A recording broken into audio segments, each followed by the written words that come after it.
from 52. The kick wobbles, but makes it through. And the Seahawks win it at the gun. Anybody notice that Al Michaels actually is better this year? I think he has really upped his game. There seemed to be a fastball that was slowing down in recent years. I think he's done a pretty good job on the Thursday night games. Exciting ending to Thursday night football in Arizona last night. A good start to, believe it or not, week 4 already. Week 4. Good morning on this Football Friday. Before not a good, but a great weekend.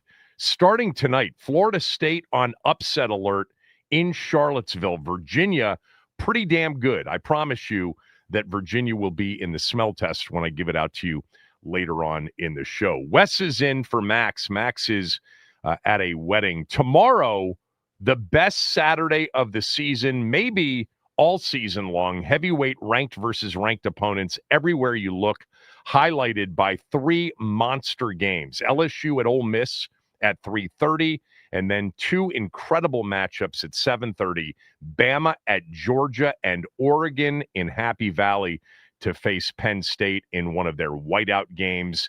That is going to be an incredible game. I hate that you got Bama, Georgia, and Oregon and Penn State going on simultaneously, but that's the way it will go tomorrow night. Sunday, we've got 3-0 Philly early at 3-0 Tampa, 3-0 Indy at the 2-1 Rams. We've got Ravens Chiefs in the late window, both of those teams 1-2, and then the Sunday nighter, Micah Parsons returns to Dallas to face the Cowboys. And if you're a golf fan, the Ryder Cup is underway in Europe, is off to a really good start.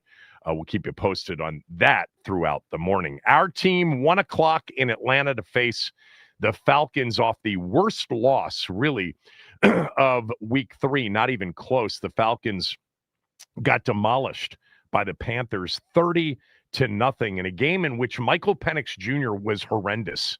Really, really bad. I watched his Wednesday, quarterback press conference. He's a very impressive guy. Very humble, very down to earth, very real about the current situation. I expect him to bounce back. I think he's talented. I loved him coming out in that draft. I thought that he had a chance to be a really good NFL quarterback. I still do. I think the Falcons are very dangerous. I've talked about this all week, and I think he will play well Sunday, or better. Be hard to play worse than he did in Carolina. The big question for our team is, who is going to start at quarterback? So as we sit here at 10 a.m. on Friday, 51 hours away from kickoff, I think it's going to be Marcus Mariota. Now, last week at this time, I pretty much told you that it was going to be Marcus Mariota because I kind of knew that there was a strong sense out there that Jaden would not be able to go. I don't know that this week, but I think if Jaden were going to play this week, he would have been full go either Wednesday or Thursday. Now, it's possible he's full go today, and we get from Dan Quinn sometime in the 12:30-ish part of the show, and we'll carry it live when he talks after practice. We'll get something, I'm sure, close to definitive. If he practices today full go, I think he's the starter. I just don't think he will be anything other than limited today, but we'll find that out later in the show. I think I'm leaning strongly in the direction of Marcus Mariota getting his second start, and that would probably be the last one. I just have this weird sense that they've known all along it was a 2 to 3 week injury, and they've played it well by making, back-to-back teams prepare for 2 quarterbacks, no matter how similar these quarterbacks are. If Mariota starts, this is going to be a different challenge on Sunday. I think a much different challenge. I thought he played exceptionally well on Sunday. We all did. I think the offense is a great fit for Marcus Mariota. I think the quarterback situation from a backup perspective is outstanding here for us right now. It's the quarterback that doesn't desire right now to be a starter. He is a great mentor for the young quarterback. He is a perfect fit stylistically for the offense. He's got a great relationship with Cliff. He feels great about himself. It's the perfect scenario. With that said, Marcus Mariota has played a lot of football during his career. And yeah, you can say that the game he played against Carolina last year, the second half against Dallas last year, and last Sunday is some of the best football he's played in his career, especially recently, because really you got to go back to 2022 in Atlanta for his last start. By the way, he didn't play that badly that year in Atlanta, but he's still Marcus Mariota. He's not Jaden Daniels. All due respect to Marcus Mariota, who I like, who I think is an exceptional backup quarterback and probably could start for 10 teams minimum in this league, maybe not at the same level that he's played at because the system's so good here. But if Mariota starts Sunday, if they've got to go with Marcus Mariota, especially with a limited crew at wide receiver, no Terry McLaurin, which is very likely, no Noah Brown, which certainly seems likely at this point, no John Bates. You know, they'll probably line up with a lot of 6 offensive linemen. We'll see that heavy jumbo with Trent Scott in the game. They'll try to run the football again. Bill's still dealing with a knee. Now, everybody says it's not serious, but he was held out of practice again yesterday. I'm okay with their running back situation right now. If it's Rodriguez and Jeremy McNichols and, you know, somebody else that they bring up from the practice squad, if Bill can't go, I'm fine with that. But I think Atlanta is a completely different challenge than the Raiders were. First of all, and I've watched now a lot of Atlanta, and I'll have my keys to a win over Atlanta coming up. The Falcons are pretty good on defense. Now, last week's score would indicate that they're not very good on defense if you just looked at the score. The truth is that was not a defensive loss. That was an offensive loss. Penix missed receivers all over the field, turned the ball over consistently. It was a bad day for the Atlanta offense. The Panthers generated just 224 yards of offense. You know, Bryce Young threw for 121 yards. That was it. Their defense, the Falcons' defense, can get after you. It's a different defense than the one Washington faced in the late season last year in December on Sunday Night Football when they clinched the playoff berth. Caden Ellis is bordering on becoming a star in this league, number 55. Jesse Bates is back. He is an outstanding safety. They use him in the pass rush. They got a rookie, number 0.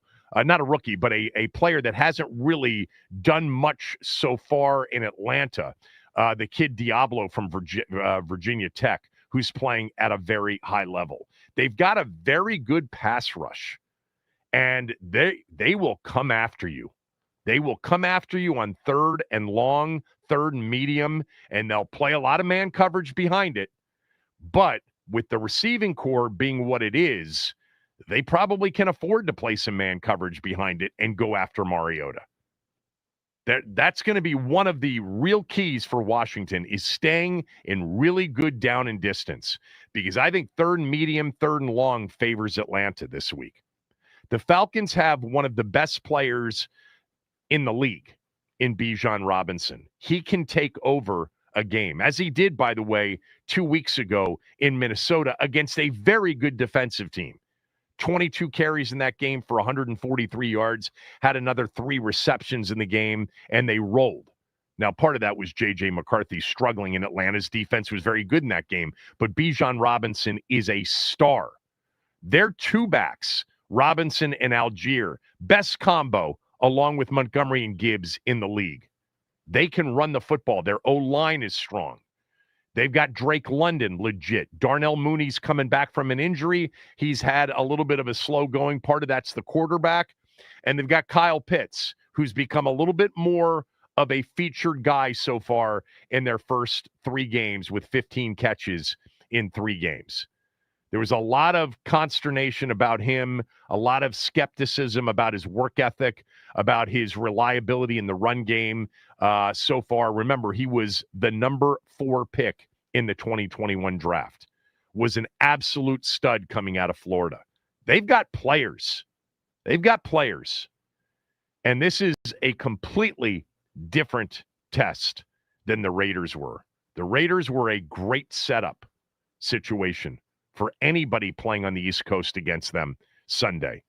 The Falcons are really a hornet's nest of a place they'll be going into in terms of the embarrassment that they suffered, the capability that they have with their players, and the need in this league, and typically, especially early in the season, pretty much you're guaranteed to get their absolute best Sunday.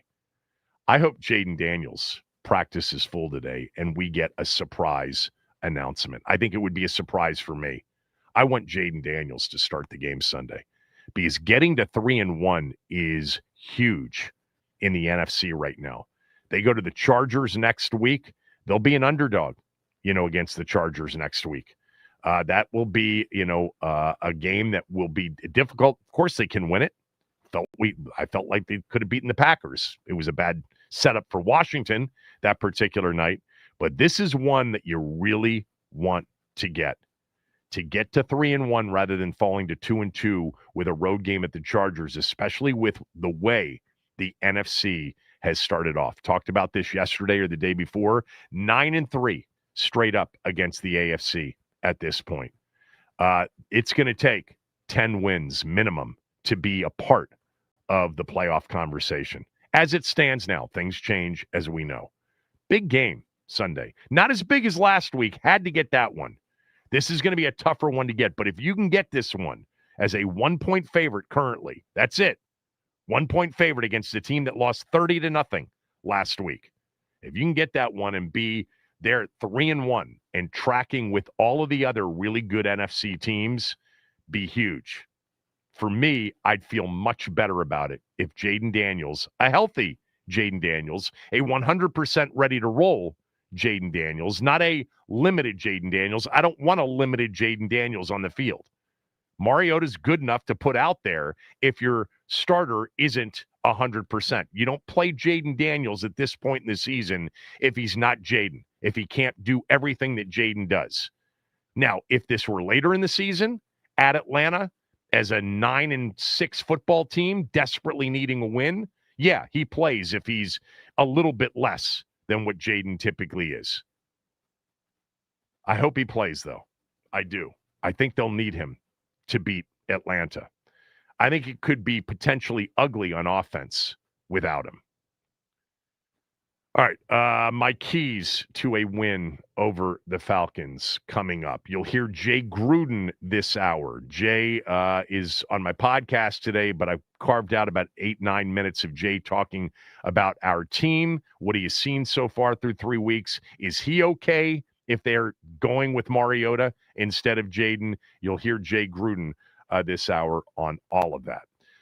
We'll get back to my keys and give you how Washington beats Atlanta when we return. Kevin Sheehan Show. Team 980, theteam980.com. We're free and live on the Odyssey app.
All right, Washington at Atlanta on Sunday.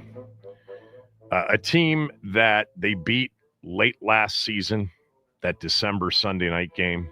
What a football game that was. They were down 17-7 at the half. They were lucky they weren't down by more. If you recall, Raheem Morris did a horrible job all night long with the clock and with timeouts. Had no clue what he was doing. He's bad at that. Raheem Morris is actually a good motivator. He is a guy that everybody in the league loves. They have killed him down there in Atlanta for his clock management. He is one of the worst in the league at it. In fact, that could be a factor on Sunday.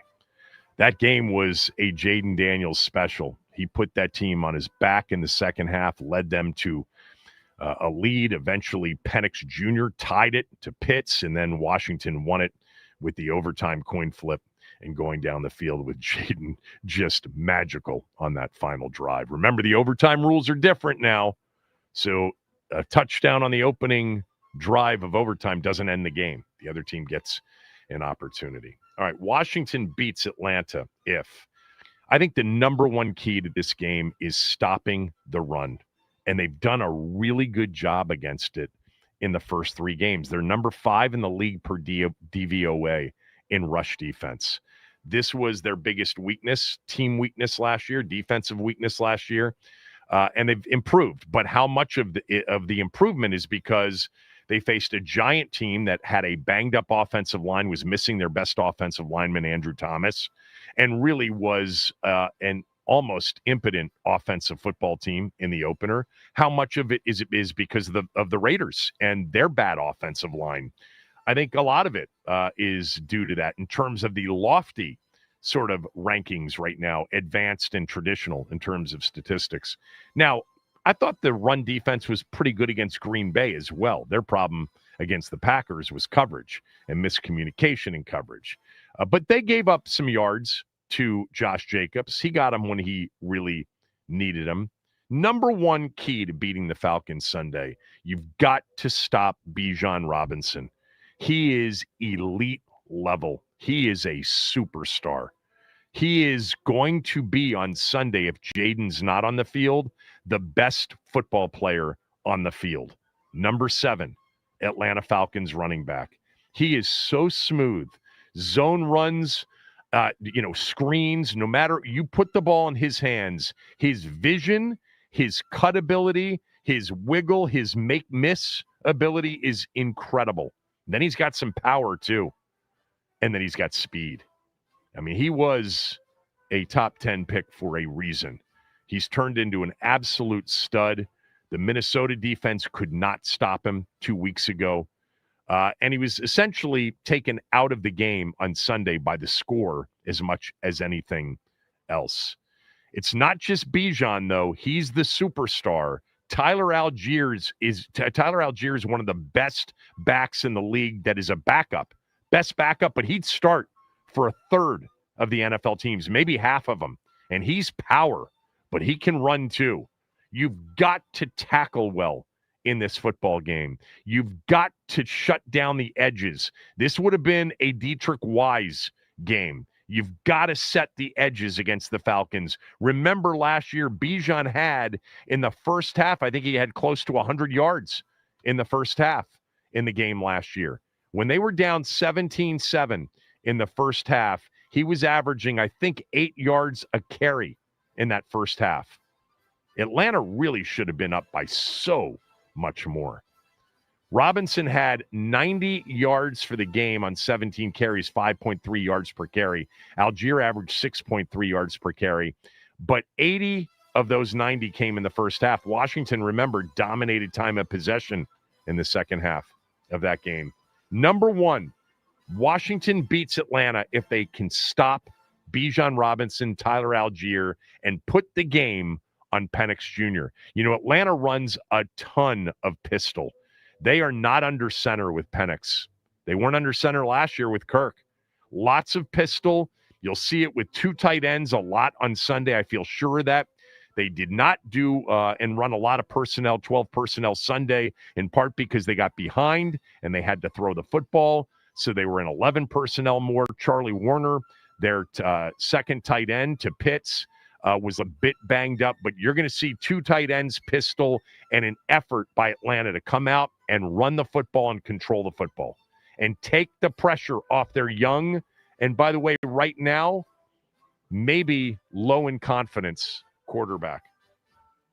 Number one, stop the run. Number two, you've got to cover on third down. You got to cover, period. There have been too many miscommunications in coverage. Drake London is good. Darnell Mooney is a phenomenal route runner. You've got guys like Kyle Pitts, as I mentioned, who are a little bit better right now than they've been. But you've got to cover better. You've got Trey Amos looks like he's a go. I think he was full yesterday.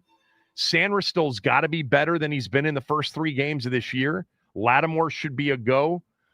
Jeremy Reeves is replacing Will Harris. I don't mind that substitution. I like Jeremy Reeves.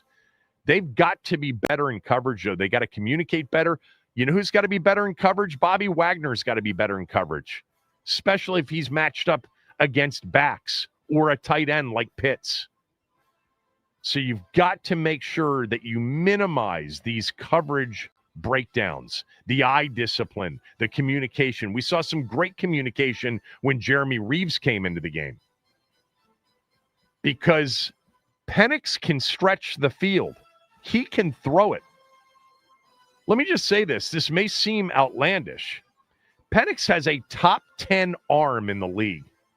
Top 10 arm. Just pure arm talent. He's just not seeing it right now. And he's panicking a little bit. You got to cover well. And you got to stop the run so that you don't have play action and short down and distances. I am so optimistic about what Washington is up front this year versus last year. This is going to be a really good test. I don't care how bad Atlanta was last week. Stop the run and be much better than you've been in coverage. This will be the biggest run test, by the way, by far. Okay, the Giants, the Packers, and the Raiders are not what the Falcons are capability-wise in the run. Let's flip it to offense. They've got to really be in good down and distance against Atlanta. You know, if they can run the football as effectively as they did with some of that heavy personnel, I think they can do that against Atlanta. I think they can run the football a little bit against Atlanta, stay ahead of the chains, because I think third and medium or third and long, I think it's advantage Atlanta this week for 2 reasons. One, Washington's offense from a wide receiver standpoint could be severely limited.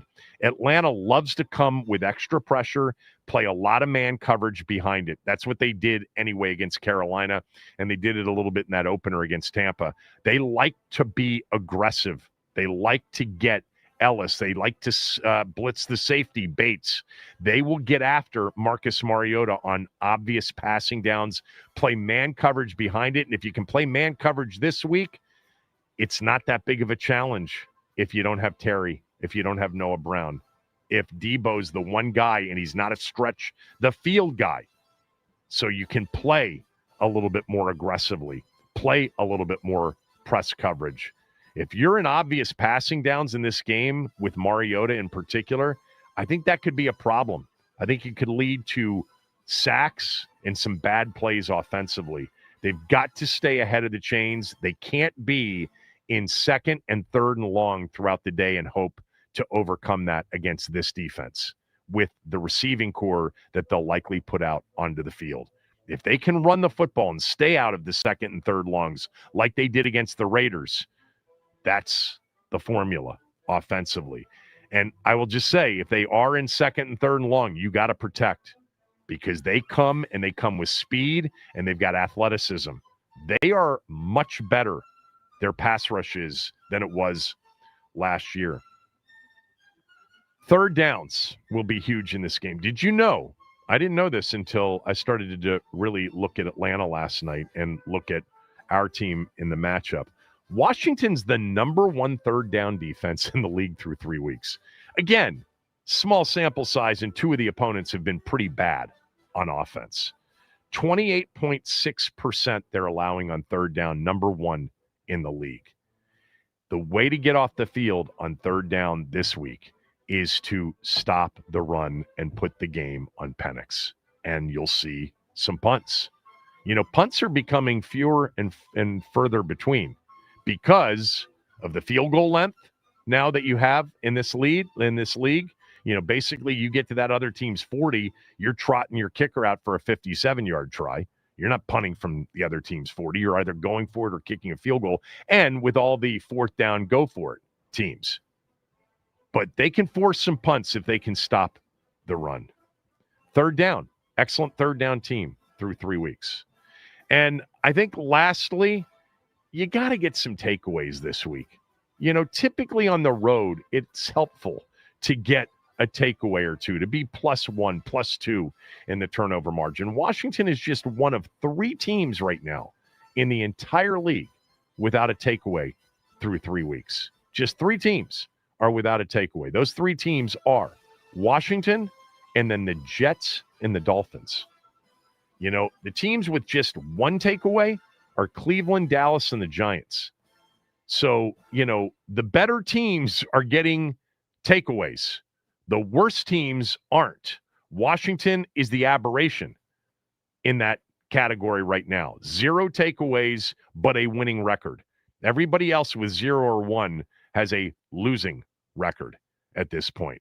Time to start taking the ball away. And Penix Jr. put him up for grabs last week.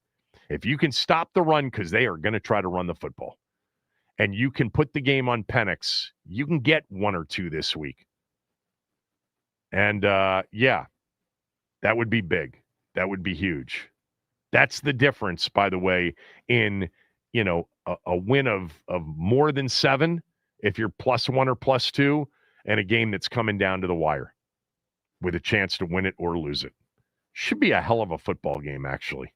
Really good football game. With Mariota, it should be a good football game.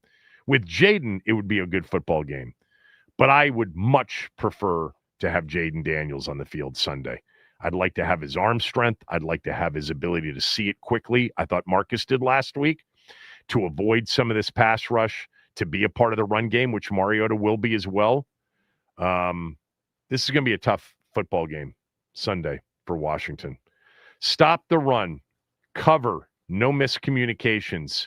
Good down and distance on offense. Don't give Atlanta a chance to blitz and play man coverage on a limited core of wide receivers behind it consistently on second and third and passing situations. Get third down stops. You're number 1 in the league through 3 weeks, and a few takeaways this week would go a long way towards a win. So Jay Gruden, the former head coach of the Redskins, is on my podcast every week. We record it sometimes in the morning, and when we do, I like to play some of it here on the radio show. And Jay, I asked him basically through 3 weeks, even with the injuries and with the, mystery around who the starting quarterback will be, I asked him to kind of just give me his thoughts on what he sees with this team through 3 weeks. Solid. I really think they're solid. I think as I watch the rest of the league play, and which I have seen a lot of these teams play, almost all of them, Washington is as good as 85% of them right now, in my opinion. There's some bad football teams out there, but Washington really, if they get their offensive line continuing to improve, we got to figure out another weapon to go along with Debo if Terry's out for some time. Defensively, they play hard. They're sound. And Cliff calls a good game, and both quarterbacks can run and are athletic. So I think they're going to be in every game. I think they're going to have to figure out something to do about a weapon, big plays coming down the stretch here. Not down the stretch, but soon. We got to get some big plays. But overall, I think they're as good as 85% of the teams in the league. How hard is it as an offensive coordinator to generate real consistency moving the football or even with explosives when you are really limited at wide receiver? That's difficult. It really is. But they got to, Debo still can play a little bit. And obviously, the rookie Lane, he's got the speed. And hopefully Luke, with his touchdown, will gain some confidence and some momentum. And Chris Moore's made a couple good plays here and there. So they got some guys that can run and make some plays. It's just a matter of, I think the key is to continue to be able to pound the football. They did a good job against the Raiders. They brought in the extra tackle.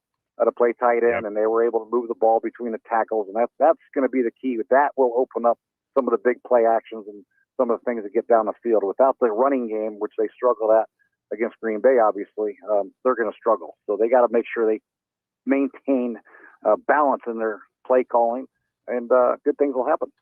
All right. So Mariota played exceptionally well against the Raiders. And, there was a lot of, recency bias response from a lot of fans and others to say, hey, you don't have to rush Jaden back. We're fine at quarterback. Jaden can sit back and rest and get completely healthy because Marcus Mariota can carry this team for a little bit. Do you agree with that?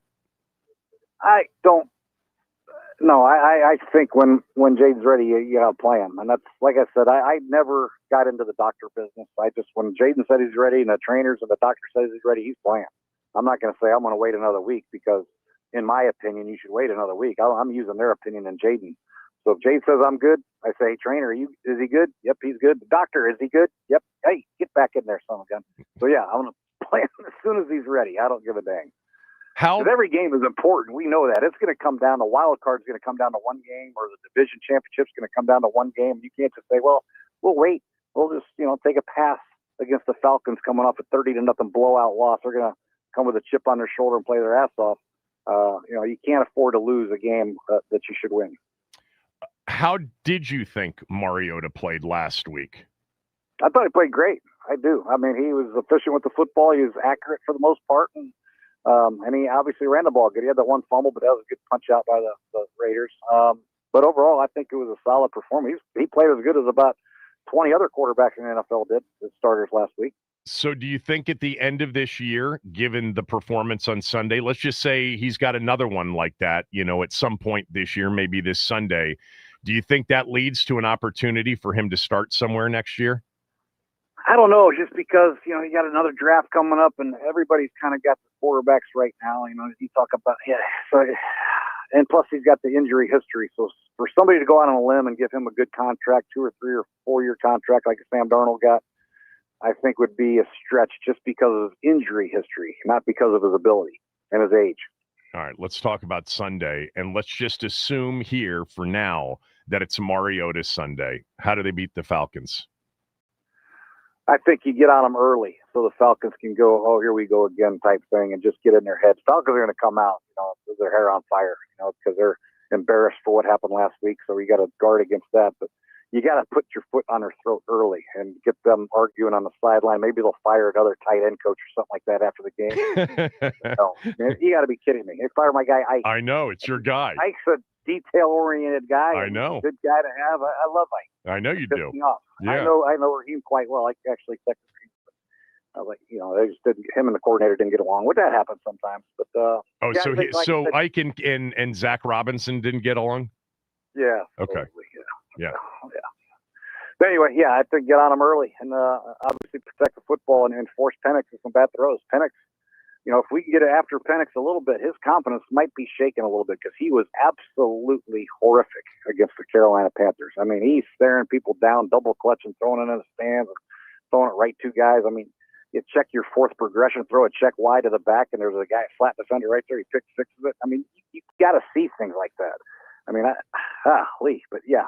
I'm bitter because Atlanta was my pick last week. I know. Well, it happens to us all. So I want to crush Michael Penix's confidence early in the game, and it'll be a landslide victory for Washington. But the longer we let them hang around, they do have some good players with Bijan and Drake London. They have some good players that can hurt you offensively, and defensively they have some good pass rushers if you get behind the chains or get behind in the passing situations.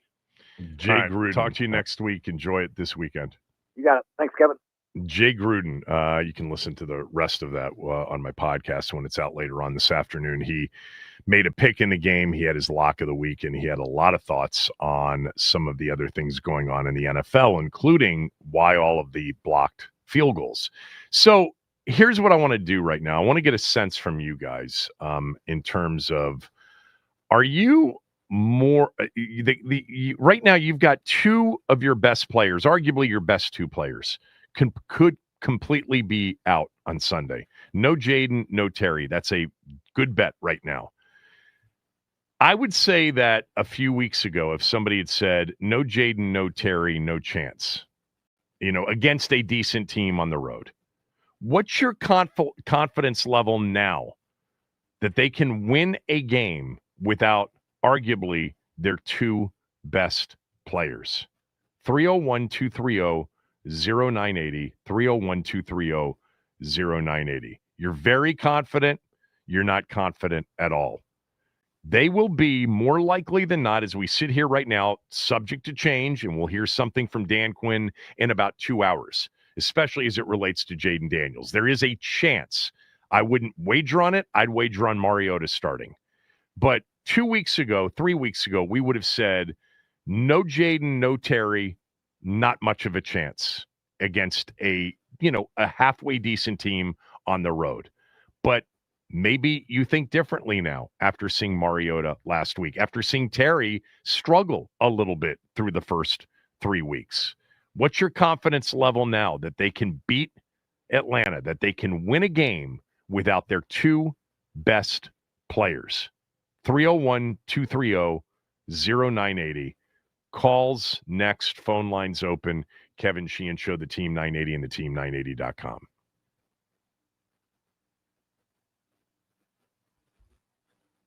Happy Friday, folks. This is Wesley Clark. Another big weekend in the NFL started last night between the Seattle Seahawks and the Arizona Cardinals. The Seahawks were up 17-3, but the Cardinals rallied back to make it 20-20. In the fourth quarter, it turned into the battle of the Ohio State wide receivers, Marvin Harrison Jr.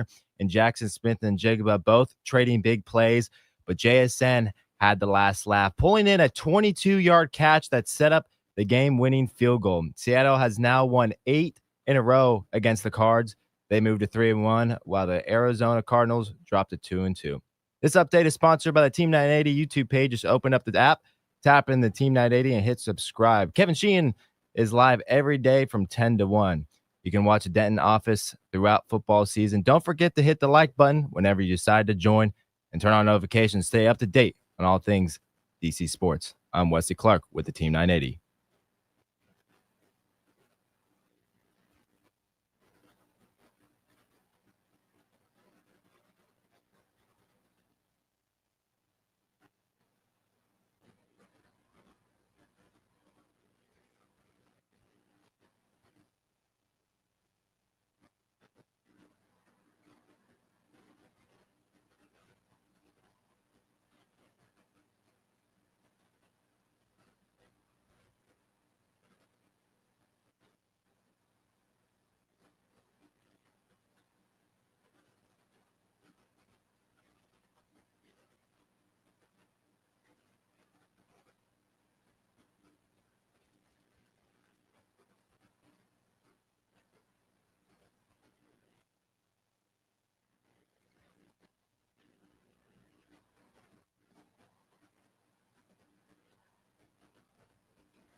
All right.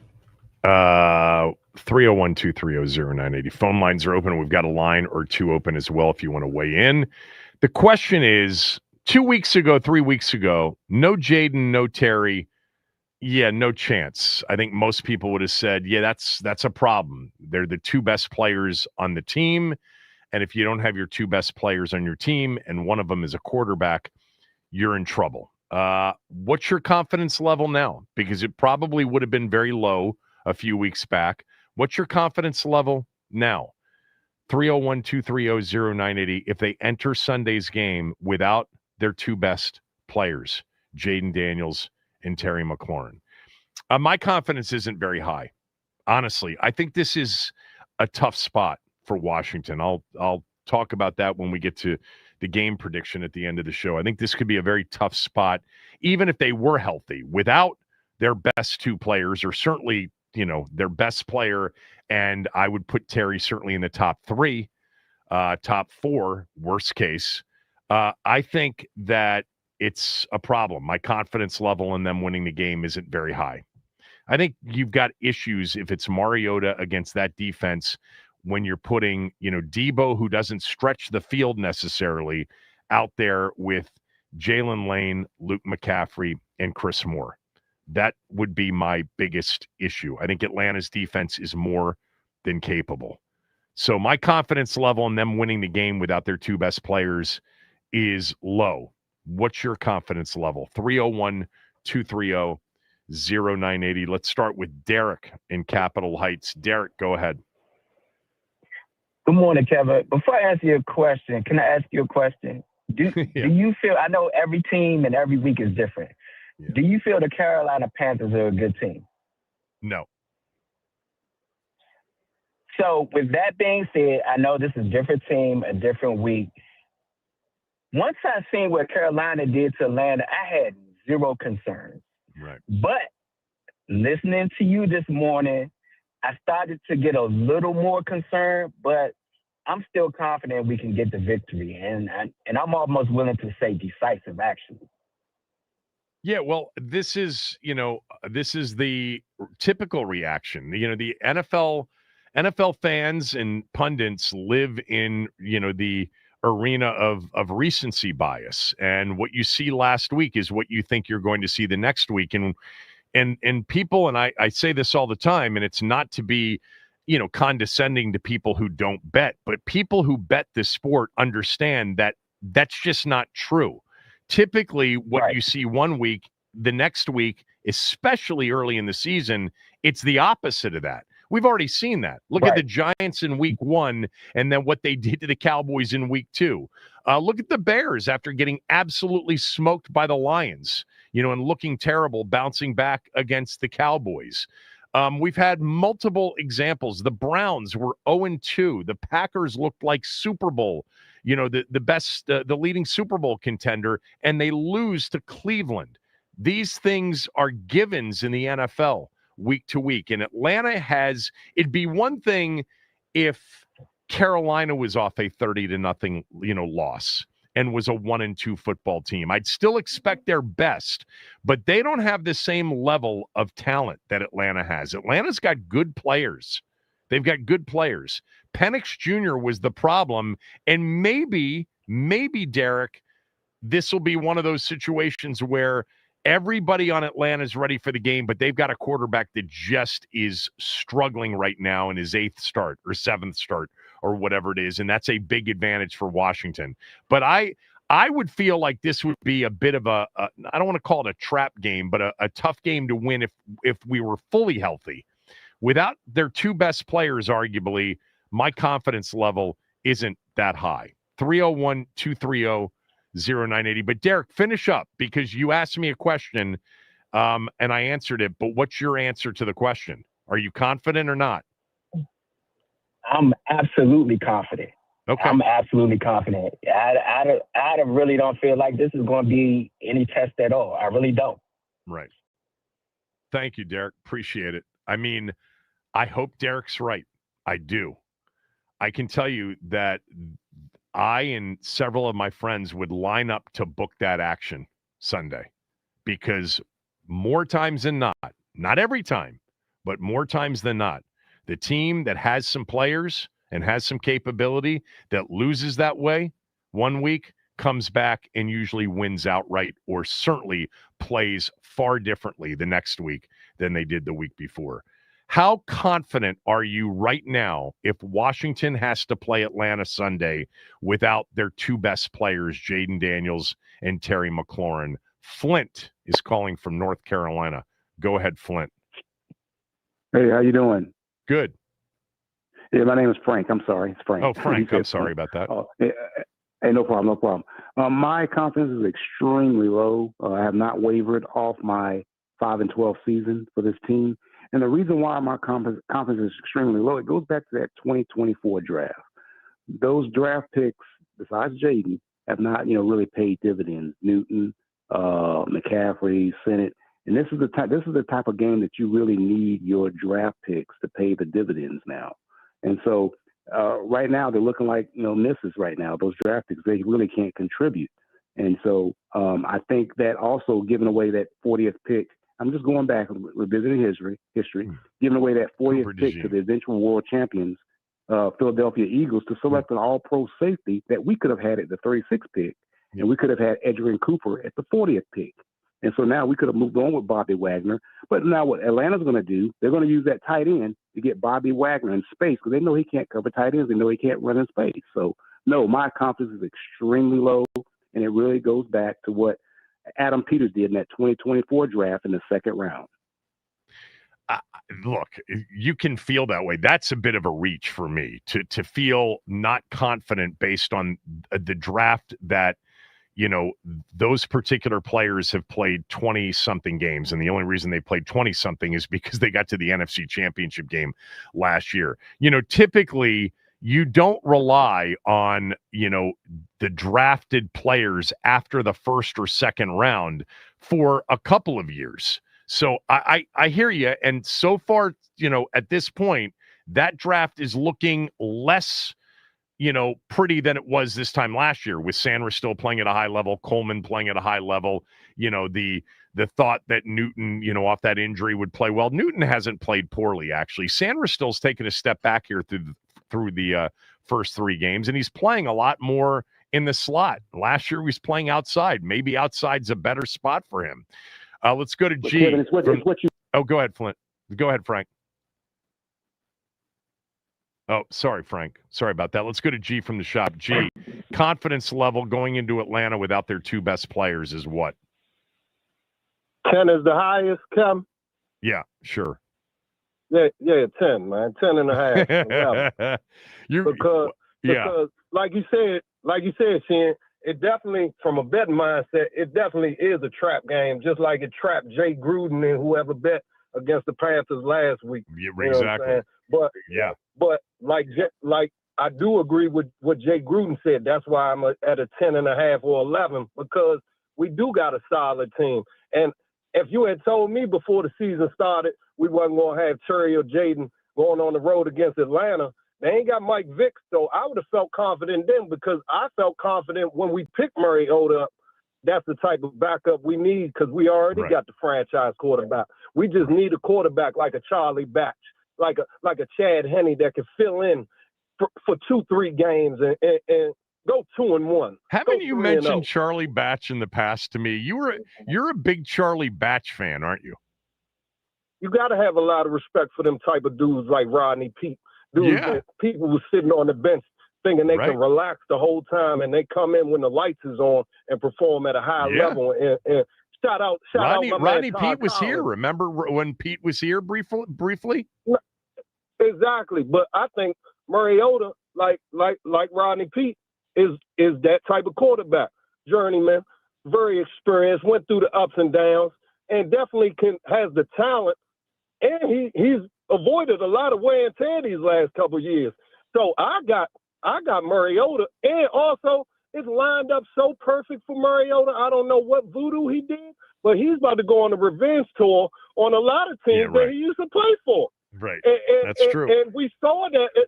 We saw Atlanta was wrong for benching him for Ritter in the first place, because Ritter is where now? He probably fixing Jersey Mike subs right now, Kevin. That's what I'm saying. Like, He's on a revenge tour. We don't need. Did we lose him? Did we lose? No. Can you hear me? I got you. You're Hey, fading a little bit there. My bad, man. I'm working, man, but it's at the same time, Mariota is enough. He's aware enough to know, even if he is playing as great as Steve Berline was when Troy Aikman got hurt. You're bringing all the backup. You're bringing all those quarterbacks, those journeymen. Well, Berline was young, but you're bringing back all these backup quarterbacks. You could do a whole, backup quarterback segment with me one day in the off season. We could do that. Look, just call my agent. Call my agent and book me, man. You don't need to be booked. You know how to get in touch with me. So here's the thing that I've heard from you. On a scale of 1 to 10, 1 not confident at all without their two best players, 10 very confident, you're a 10. But then you also said it kind of sets up as a trap game. So that's kind of where I am, even with Jaden and Terry. And then without them, I think it could be a problem without both of those players. But like Jay Gruden did say, we're looking at a team that really ain't that good, that has a quarterback that's still going through some growing pains, even though he's 26 years old. They done cut the kicker. They done fired Ike Hilliard. They are on a firestorm. They are Raheem's starting to feel it a little bit, even though he'll never show it. He's a cool cat and super smooth, as a communicator. But yeah, I mean, this is big. This is part of the issue, is that this is a big game for them. They had some expectations of being even with Penix Jr., of being a better, being a competitive team this year, because they actually have a better roster than they did last year. And if they can't win at home this week, they've got Buffalo and the 49ers the next 2 weeks. This is part of the reason that I think that you're going to get their best shot. And so to go into that sort of situation without your two best players leaves me less confident than I'd be with our two best players. I got to run. Thanks, G. Ian, Clay, Athen, Scott, Chad, Bobby, Junkyard Dog, JYD, everybody on hold, stay there. The question is, where is your confidence level entering into Sunday's game against the Falcons without arguably the two best players on the field, Jaden Daniels and Terry McLaurin? I think we would have all said a few weeks ago, yeah, you're not going to win many games without Jaden and Terry on the field. But I think the feeling may have changed after seeing what they did last week with Marcus Mariota. Where's your confidence level Sunday if they go into that game without their two best players? Phone lines open, 301-230-0980. Kevin Sheehan Show, Team 980, theteam980.com.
Washington may play Sunday's game, and may play Sunday's game is probably more likely will play Sunday's game without arguably their two best players. I think clearly their best player in Jaden Daniels, and certainly one of their top 2-3 players in Terry McLaurin. What's your confidence level that they can win a football game on the road against a team that does have decent players without their two best players? Again, I think if I asked this question a few weeks ago and said, if Jaden, goes down and Terry's lost, I think everybody would have said, yeah, the season's in big, big trouble. I would have said that for sure. But after last week, no Jaden anyway. Terry had a big catch, got injured on that catch. Where's your confidence level if they play on Sunday without their two best players? My confidence level is not very high. It's low. I think the test on Sunday is a big one, even if they went into that, a tough one, even if they went into that game fully healthy. I mean, I think the big issue for me is I could certainly be more confident if they were healthy at wide receiver.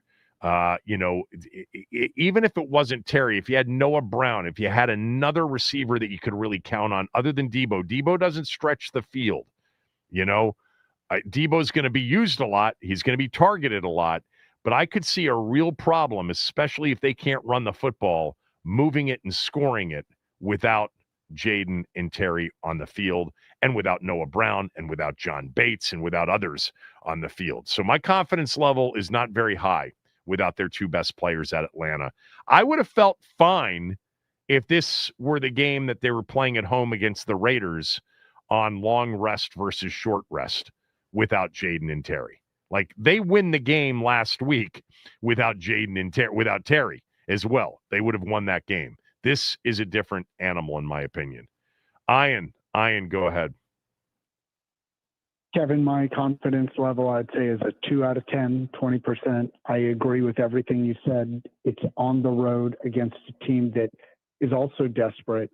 Washington's pretty decimated across the board on injuries, function of being an older team, in my opinion. And then I think the big takeaway here is, if you are Atlanta, your keys to victory from their side is make Mariota pass. I mean, they're missing their best tight end, their top two receivers. And Luke McCaffrey, I think we've seen enough to at least know he's not amazing. I think he's probably a bust, but I think for them, they have to look at it as make Washington as one-dimensional. You're just so hoping that your whole Adam Peters isn't very good thing sticks. I mean, that's just he's a bust. You could have just said, I haven't seen enough from him, which would be more accurate because we really haven't seen enough from him yet. Yes, just like you root for yourself to be right, I also root for myself to be right. Yeah, we all do that to a certain extent. You just do it much more. And I'm not going to sit here and say that, because I think we both would acknowledge that when we're wrong, we do admit it. You tend to admit it more via DM rather than on the air. But that's just an observation. Sure. Continue, Ian, please. Yeah, no, there are ones I've missed, and I'll tell you on the air if you need me to. So yeah, but no, I think for Washington, it's a road game. This is one of those 50-50 games. Yeah. For them, kind of even if you had a healthy Jaden, healthy Terry, this is a tough game on the road, and I think there was a little bit of fool's gold with that Raiders victory there. It's hard to know what this team is because of their health, because you played a weakened Giants team, a very elite Packers team on the road. It's hard to know. And then, like we all say, the first 4 weeks of the preseason, it's a week-to-week league. I'd love to know what this team actually looks like, and I wonder when we'll get to see that. Yeah, and I agree with all of that. It's week to week for sure, and the first 4 to 6 weeks sometimes can fool you.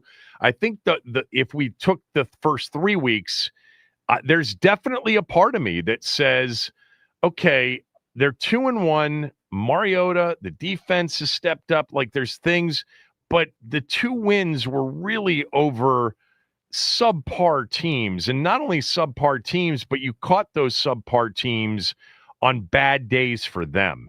So let's see. That's why Sunday to me is a completely different challenge, and I will be extremely impressed. And you know what? I'll tell you right now, if they beat the Falcons without Jaden and Terry, I bet you any amount of money I come in here on Sunday after the game or Monday morning here on radio and say that was a coaching victory, because I do think we have an advantage with our staff over their staff. Thanks, Ian. Let's go to Clay in Potomac. Confidence level heading into Atlanta with perhaps your 2 best players missing, Jaden Daniels and Terry McLaurin. All right, let me begin by saying this. Last week I said there was 2 swinging gates. A lot of people didn't believe me when I said Coleman was one of the problem areas. So what did the team do? They corrected it. So Allegretti was a problem too, and they corrected it. Yep. But I'm going to ask one question to you, because when I see the Vegas line, it makes me believe Kirk freaking Cousins is starting. Do we know yet? He's not. No, he's not. Well, then I'm very confident. I'm very confident with Penix there. And the way you got to pay attention at least a little bit. When the line reeks like that, like you essentially said, it has to mean that they've got a better quarterback playing on Sunday if Washington's only a 1-point favorite. But they don't, and yet the line is still sitting there at 1 point. That's because these games very often go in the direction of the team that's most desperate. It just does, especially early in the season. But go ahead. Well, okay. So if it's not the fact that Kirk Cousins is playing, some of my friends would say it might be the Magic City lemon pepper wings effect. And I know with an experienced team, that isn't the issue. So what I'm going to say is this. Kinlaw had his worst game last week. Dan Quinn got popped but bounced up. Dan Quinn is going to rally this team, and Kinlaw is going to be the reason why. I wouldn't be surprised if Newton rebounded and Sanders still rebounded, but repeat these words after me. Luke. Remember, I'm the guy who said 12-5, and Luke will be the reason why. All right, Clay. And thanks. I am more confident in Luke today than I was last week. All right, good call. Let's go to Athen. Athen, your confidence level Sunday if they have to play without their 2 best players. I would say I'm about a 7 out of 10 because I think the wheels are coming off the bus in Atlanta, and they have been ever since they gave Kirk $100 million and then drafted Penix with the 8th pick. They're starting to fire coaches, pointing the finger, and I don't believe in Raheem as a head coach. I think he's a hell of a defensive coordinator. I just don't think they're not getting the most out of the talent they had there last year. And so far, coach so far, I agree with you on. I think he is. I think he's had this opportunity here, and there have been a lot of games in which I thought they should have been better prepared and better coached in game so far. But continue. Yeah, I just don't believe in his ability to get the most out of his players, where you just said a few minutes ago that we have a coaching staff edge on them. I don't think Zach Cunningham is a good offensive coordinator, and in case in point, this is the game for the defense to go win the game.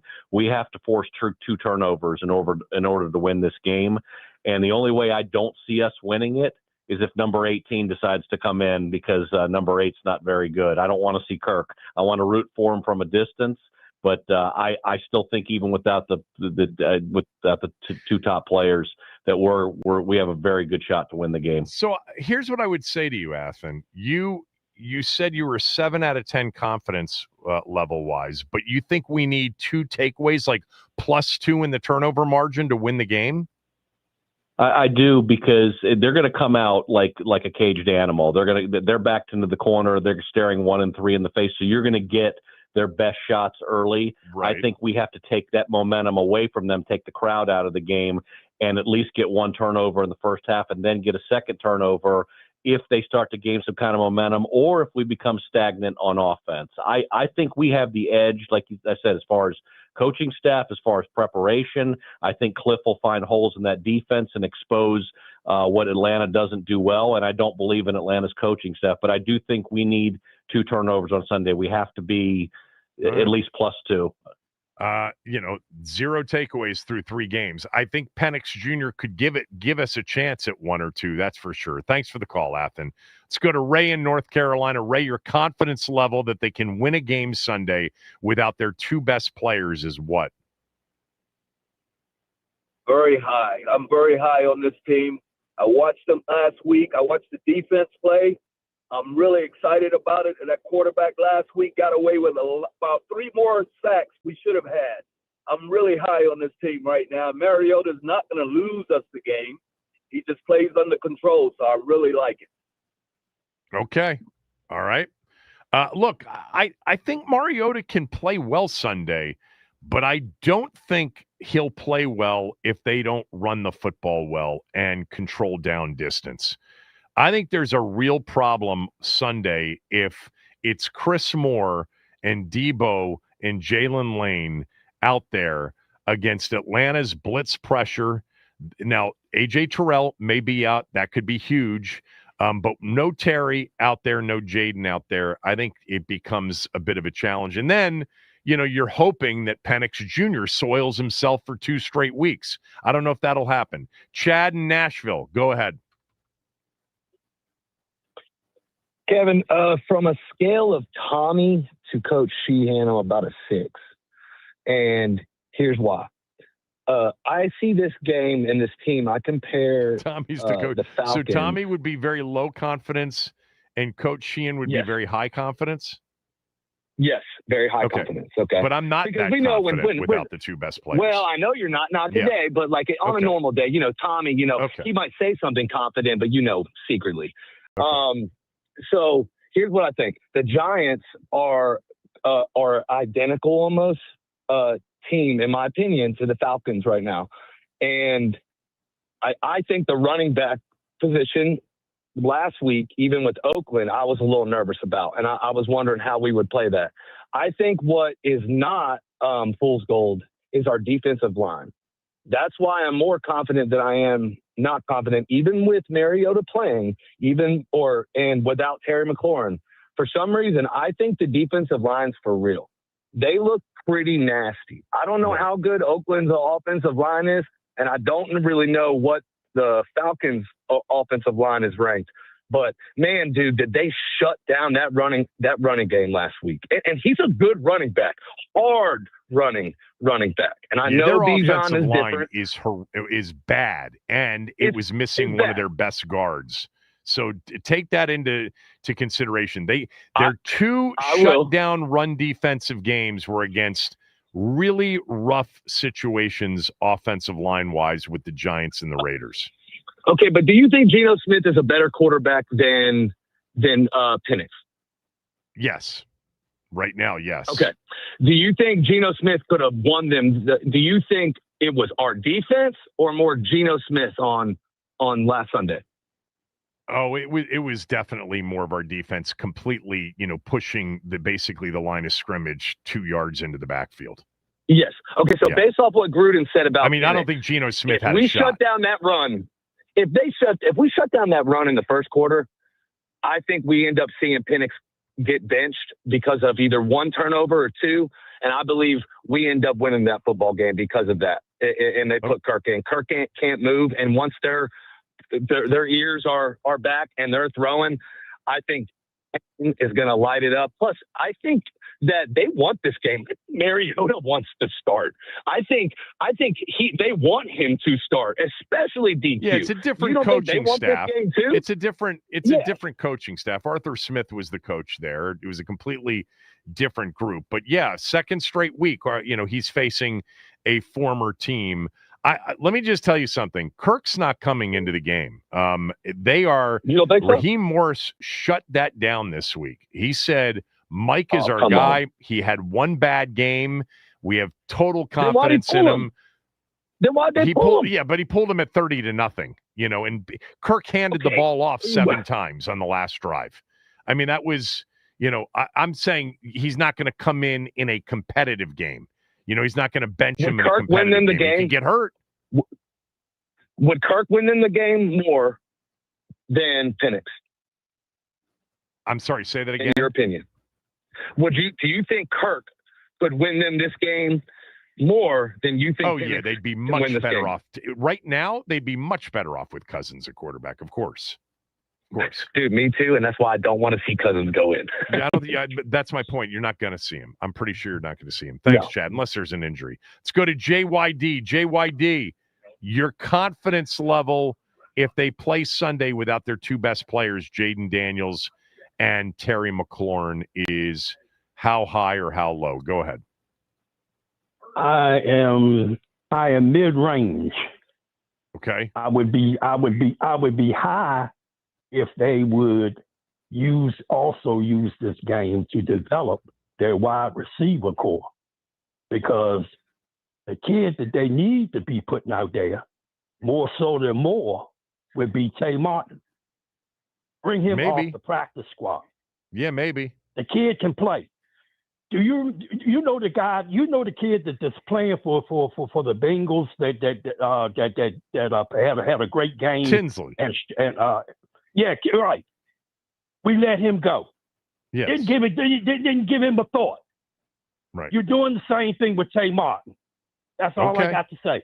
All right. Well, you just may have made the call of the year, because either he or Brooks may get an opportunity Sunday to be active for the game. Thanks for that, JYD. Bobby in North Carolina. Bobby, your confidence level Sunday if they've got to play the game without their 2 best players, Jaden Daniels and Terry McLaurin. Kevin, any idea what my answers will be before I tell you? You've known me a long time. Yeah, I think you're really confident. Listen to me. Kevin, we're playing the freaking Falcons, okay? That team is reeling, okay? Their quarterback right now sucks, all right? We're a better team from top to bottom, with Jaden or without Jaden, with Terry, without Terry. And I personally think Jaden's going to play Sunday, okay? Unless you know something I don't know. What I saw yesterday in practice, the little film we saw, he looks good. Have you heard something? I'd lean to him not playing, but I don't know. Last week I had a very strong, educated opinion that Mariota was going to start before it was announced, and I mentioned that on the show. I don't have a strong opinion one way or the other, but if I had to wager and you forced me, I'd say Mariota starts Sunday. But can I just interrupt you 1 second, Bobby?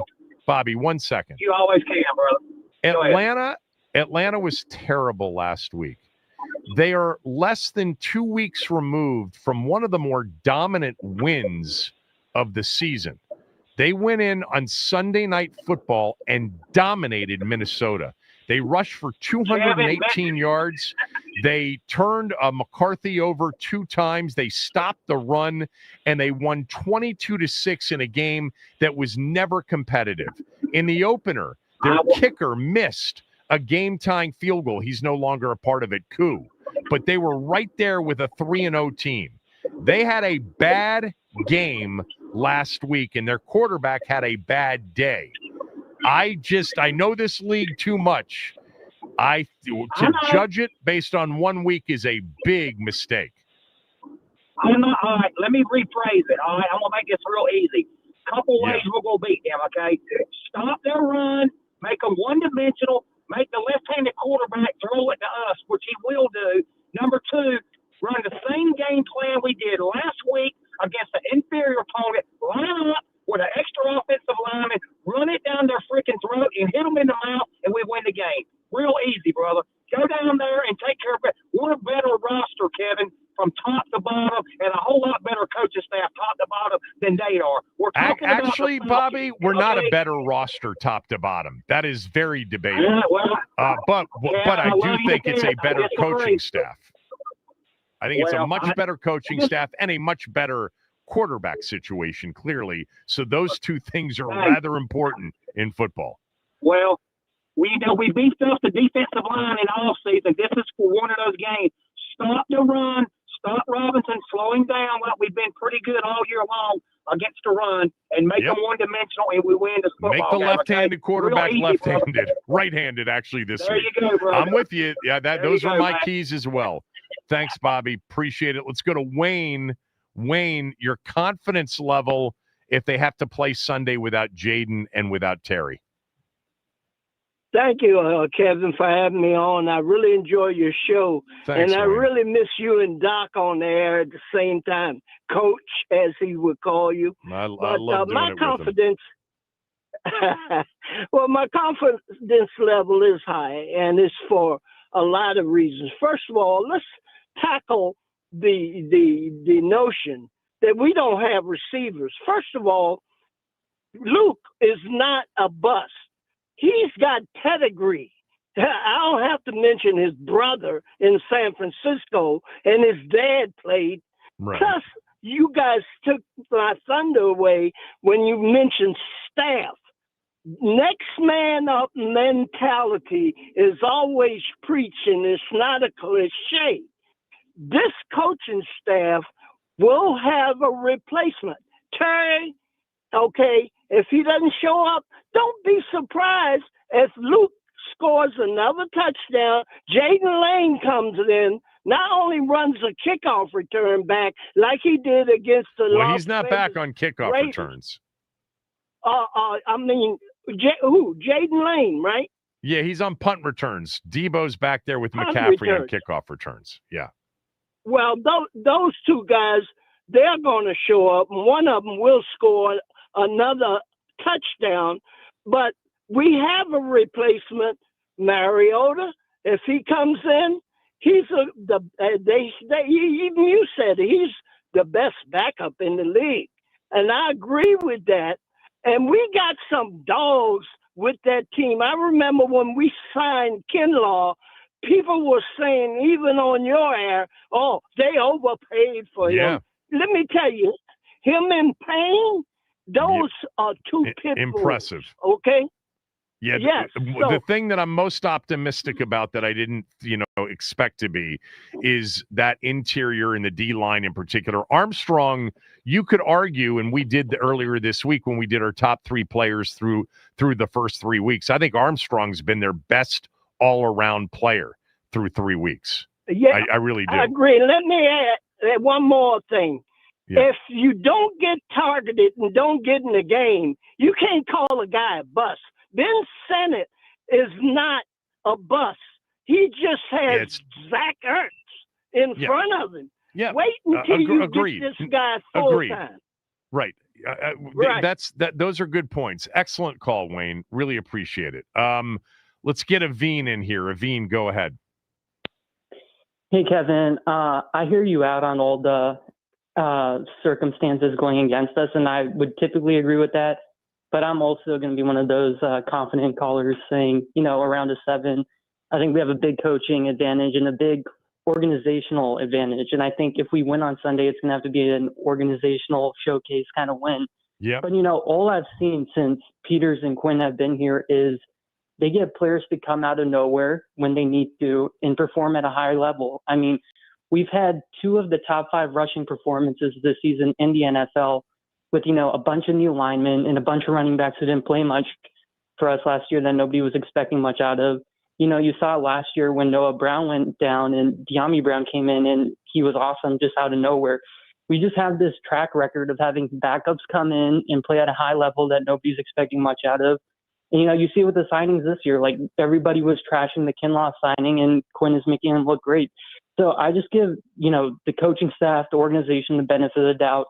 And, we were in kind of similar situations last season. I mean, Jaden and Terry being out is a big difference, but that game against Arizona last season, like everything was against us. We were on a short week. That's a really good memory. You're right about that. That was one of those games that felt going into it, look out, and they blew Arizona. Look, it doesn't work every time. If it did, I wouldn't be talking to you right now, right? I would be out in Vegas and now maybe legally making a fortune. It doesn't work every year that way. And that was one of those games that looked pretty good because we were coming off that Monday night game, big win over Cincinnati, short rest. Arizona, I forget what the Arizona scenario was, but I remember feeling like it was a bit of a trap game. Yes. And it wasn't. Yes, yeah, they were 1-2 at home, desperate for a win too. So I just think we have a track record of having these games where we just outclass other teams, outclass more of the middle class teams with our coaching staff. So if we win, it's going to have to be, a coaching advantage. We line up in a lot of 12-13 personnel. Atlanta's a little undersized on defense. We run the ball well. Mariota masters the zone read stuff. And then on defense, Quinn and Witt cook up something where they're disguising pressures. They confuse Penix. He's inaccurate enough, and the pressure affects him enough where, this can be like an outclassing kind of win where it's just the coaching. Yeah, I mean, you said something, though, outclassing. I'm forgetting the description, but it was more like the, mid-level teams. They outclassed the bad teams last year. They outclassed the Carolina Panthers. They outclassed the Tennessee Titans. And by the way, they didn't outclass a team like New Orleans or they outclassed Arizona. So far, I think we're going to find that the Giants are in for a long road based on playing a rookie quarterback. Who knows? Maybe he'll be a lot better because their roster doesn't stink. But I hear you, and these things do happen. That's why I said if they end up winning this game without Jaden and without Terry, I would bet you that my number one reason on Monday is because it was an organizational win. They got players to step up that we weren't sure could step up, and that they outcoached and outwitted the other sideline. I think that's how it would play out. I would say the same thing about the Detroit playoff game too. I mean, I think we kind of made them look dumb too. It's happening against some good teams too. I think the Raiders might be a good team too. So, We'll see. Thanks for that. Always, Evine. Sorry for those of you on hold I couldn't get to. Got to get to a break. We're way over. Come back. I've got smell test picks and a lot of them for what is going to be one of the best football weekends of the year. That's next.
From Jesse, you're not going to call Miami of Ohio a push, are you? That's criminal. Love you, Jess. Appreciate that. Yes, it was a push. Miami of Ohio, I gave out last Friday at +3. Yeah, the line went to +2, +1.5. It actually went back up to +2, +2.5 at kickoff. But I'm taking that as a push, just like I'm taking Auburn as a push when most of you had it as a win at +7.5. I gave it out on Friday. It was +7. That's what we've done here for years. I use the Friday lines on the smell test. And by the way, more times than not, I've got a bad number based on where we end up at kickoff because I'm usually on the sharp sides and the sharp money moves it in that direction. So, yeah, last week I gave out Auburn +7, pushed that, by the way, with that late safety. That was a good football game, Oklahoma-Auburn. Most of you had it at +7.5 and won. Kansas, I had at -13. Now, that was never in doubt as a winner, but that game went off at 11.5, 12. Virginia went off at 16. I gave it out at Virginia went off at 15, excuse me, and I gave it out at 15. Oh, yeah, that wasn't the one I was thinking about. Indiana, I gave out at 6, and it went to 5.5 in a lot of spots. So, yeah, look, many times I'm giving you a number early, and it's going to go away from it, so play it early. That's what I meant to say. I got a little confused there. When I give out the number on Friday, more times than not, it's going to be the best number you can get on a game. With Miami of Ohio, it wasn't, but I'm not giving it back. It's a push. 7-6-2 last week. 4 straight weeks of a winning record to open up the 2025 smell test. 26-17-3 through 4 weeks. That's 60.4%. You're getting paid at 60.4%. God, do we have a board this week? I had a friend of mine that does this on his show, a big ESPN show, and he said, you got to love the board. Like, how many games are you going to have? And I said, at this point, maybe 20. It's close to it. I'll add them up when I'm done. Let's start tonight. Florida State, number 8 in the country, undefeated, and they've looked good. You know, starting with that season-opening win over Alabama, and that's really going to look good because Bama's good. Ty Simpson's a good quarterback. They've scored literally 143 points in their last 2 games. Now, not the best of competition, but 77-3 and then 66-10. Virginia can really score. They're 3-1. They beat Stanford last week, 48-20. I gave them out a week after Stanford had beaten the snot out of BC, and they rolled 48-20. This is going to be a very good football game tonight in Charlottesville. UVA's capable. Florida State's got tremendous team speed, but the public loves Florida State, and there is sharp money on UVA. There are some 6.5s out there, but there are also some 7s out there. I'll take Virginia plus the 7 at home tonight against Florida State. How about this game? Oregon State's 0-4, and they haven't been close. Houston is 3-0, and they've looked good. Houston's laying 13.5, although I see some 14s out there. That is too short for an Oregon State team that just keeps getting blown out. I'll take Oregon State. By the way, Oregon State's a terrible team. They're not good at all. So this is one of those that truly defines the smell test because the team you are wagering on tonight, if you followed my advice, they stink. They were 34-point underdogs to Oregon, lost by 34, and a week later, they're only a 14-point dog? Yeah, that one reeks. Give me Oregon State tonight. So I like two Friday night games. Let's go to tomorrow, where North Texas has a chance. Memphis, North Texas, in terms of that non-Power 4 / Power 5 bid, they have really looked impressive so far. They are playing South Alabama, and they are laying less than 2 touchdowns at 13. Give me South Alabama plus the 13 points. There was something about this game that I wanted to mention. North Texas is 4-0 so far. South Alabama has been close. They had a close loss to Tulane in week 2. They were competitive with Coastal last week. North Texas beat Army, blew out Washington State 59-10. They've looked good throughout. A lot of people think that they are a dynamic offensive team. They're averaging 47 points per game in their first 4. They're laying less than 2 touchdowns. The world is on North Texas. Give me South Alabama. Here's an interesting game. Kansas State's had a rough start to the season so far. Kansas State remember, in the Dublin game against Iowa State, there's a lot of discussion that Kansas State would be, a pretty good team this year. People liked some of what they had coming back. They ended up losing that game to Iowa State in Dublin. Iowa State, by the way, undefeated. K-State's catching 6 against an undefeated UCF team at home.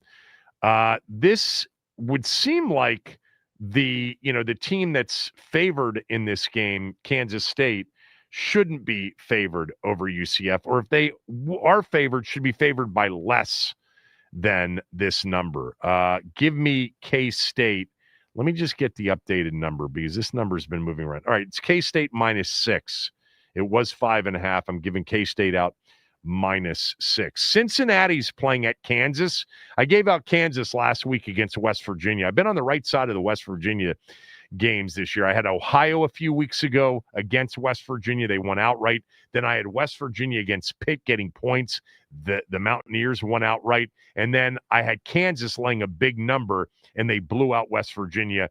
Kansas, after being a 13-point favorite against West Virginia last week, is just 4.5 at home against Cincinnati. There is a lot of average bettors, public bettors on Kansas. I'll take Cincinnati. Next up is Northern Illinois at San Diego State. So Northern Illinois, not a good team, although they actually were competitive against Maryland, lost 20-9 in that game. San Diego State beat a decent Cal team last week, 34-0, while Northern Illinois is a 1-2 football team. And the line in this one is super short right now at 3. I'll take Northern Illinois plus the 3 at home against San Diego State. I gave out Auburn last week, and that hideous safety at the end made it a push for me based on the number I gave out. Now, most of you won with it if you played it at plus 7.5. That's where it went off at. They're getting less than a touchdown this week at Texas A&M after A&M went to South Bend and won and is undefeated. Auburn losing their first game. I'm going to take Auburn plus the 7 against A&M. There are some 7s out there. There's some 6.5s out there. I would play it sooner rather than later. Florida Atlantic is catching 14 against Memphis, who right now is the favorite to grab a playoff spot out of the non-power schools. Florida Atlantic's actually played competitively. That number is short to a lot of people. Memphis knocked off Arkansas last week. I'll take Florida Atlantic plus 14. San Jose State is plus 3 at Stanford. That line's super short. San Jose State stinks. Stanford lost last week, but won at home the week before. I'll take San Jose State plus the 3. I hate doing this because I gave them out a few weeks ago and it wasn't even close. But Colorado's getting too short of a number against BYU, so I'll take the Buffaloes plus the 7. UTEP plus 3.5 against Louisiana Tech. And then the 2 of the 3 biggest games of the day, I've got side smell test picks on both of them. Georgia has most of the public action. The number hasn't moved from 3. I'll take Bama laying the 3. And people are lined up on Oregon plus the 3.5 in Happy Valley. If that line was sitting at 3, I'd be less confident about it. The fact that it's sitting there at 3.5, they are begging you to take Oregon in the points against Penn State. I won't even buy the half point in this game. How about that? I'll take Penn State minus the 3.5. Let's go to Sunday, where, Washington is a major public play Sunday. One of the biggest public plays on the board Sunday, even though we don't know who the quarterback is. Look, this line might change. If Jaden ends up playing, Washington probably goes off as a 3-point favorite instead of a 1-point favorite, maybe even more than that. So what I'm going to tell you right now is I'm giving you Atlanta as a smell test pick plus the 1. But if Jaden plays and the line changes dramatically, do we have news on that? Were you about to tell me that, Wes? Yeah, he's not at practice. He's not at practice. He wasn't seen at practice. Okay. So, yeah, that's my suspicion is confirmed. He's not playing. It's going to be Mariota if he's not at practice. Okay. Jaden Daniels not on the practice field with other quarterbacks from John Keim. By the way, Ben's going to join us in about 13 minutes. Give me Atlanta plus the 1. If it changes and the line changes dramatically, don't play the game. But Atlanta's a smell test pick. The Browns plus 10.5 against the Lions after the way the Lions looked on Monday Night Football. Short week. Give me the Browns plus 10.5. No one's giving Dallas a shot on Sunday Night Football. So this is tailor-made for the smell test. I'll take the Cowboys plus the 7. And then on Monday Night Football, I'll give this out now. The Bengals, after getting beat 48-10, I like them plus 7.5 at Denver to keep it close. So I don't even know how many games that is. I think it's 17, but I'll add them up afterwards. Tonight, Virginia plus 7 and Oregon State plus 14. Tomorrow, South Alabama plus 13, K-State 6, Cincinnati plus 4.5, Northern Illinois plus 3, Auburn plus 7, Florida Atlantic plus 14, San Jose State plus 3, Colorado plus 7, UTEP plus 3.5, Alabama plus 3, Penn State minus 3.5. Sunday, Atlanta plus 1, the Browns plus 10.5, the Cowboys plus 7, and on Monday night, the Bengals plus 7.5. These will get tweeted out from the Team 980 account later today. Good luck. Back with Ben at noon and a little bit of focus now on what's going on at practice when we come back.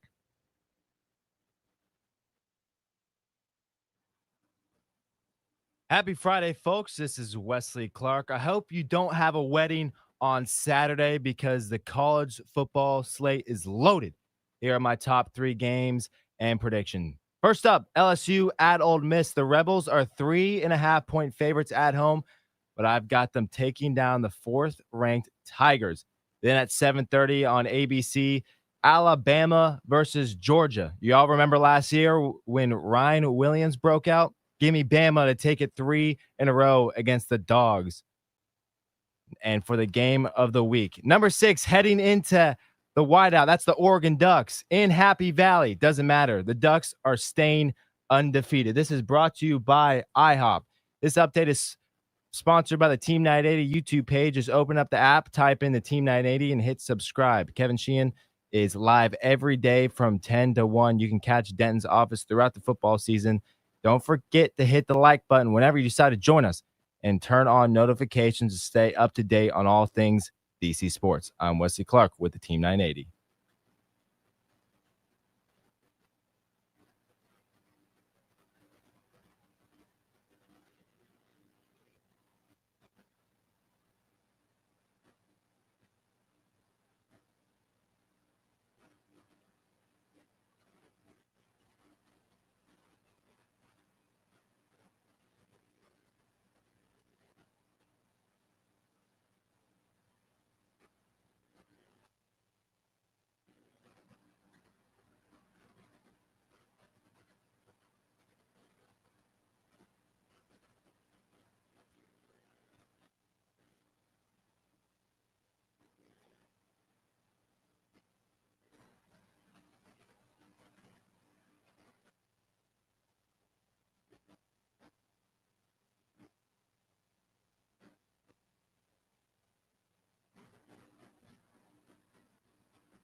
Ben's going to jump on with us in about 5 minutes from Ashburn, but Terry and Jaden not present, at least at the beginning of the practice, which is the media portion of the practice. Quinn will be speaking at some point, maybe before the end of the show, and if he does, we will carry it. This segment of the show is sponsored by IHOP, introducing the IHOP value menu, where all your breakfast faves are just $6 each every day. Where else can you get a big, filling, sit-down breakfast for only $6? Go to your Happy Plates with the $6 IHOP value menu, available every day at IHOP, $7 in some locations. So real quickly, the Ryder Cup right now, 3-1 Europe after the morning 4-ball alternate shot format. We'll get another one of those this afternoon, but Europe 3-1 up at Bethpage Black. The scene there this morning at 7 a.m., if you turned it on USA, was insane, although the audio was off. That is, you can't have that for a Ryder Cup. I don't know if they fixed it at this point, but the only American team to win, Cantlay and Schauffele, beat McIntyre and Hovland. McIlroy, Fleetwood rolled, Hatton, Rahm rolled, and Fitzpatrick and Aubert rolled. So a big start for Europe at Bethpage Black with a 3-1 lead. They need 14 points to retain the cup. The U.S. needs 14.5. Man, what a sports weekend. If you're a golf guy and a football guy, and by the way, a baseball guy, we are into the final weekend of Major League Baseball. The AL Central coming down to this final weekend. Detroit finally got a win over Cleveland yesterday. They are deadlocked. Cleveland wins the tiebreaker, but Detroit's got the Red Sox. Cleveland's got Texas in the final weekend. And we got wild card races as well. Detroit right now a game better than Houston for that last spot. And in the National League, the Mets got a big win over the Cubs. They are a game ahead of Cincinnati, 2 ahead of Arizona. So one of the better sports weekends of the year, no doubt. Ben Standig next.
This from TBR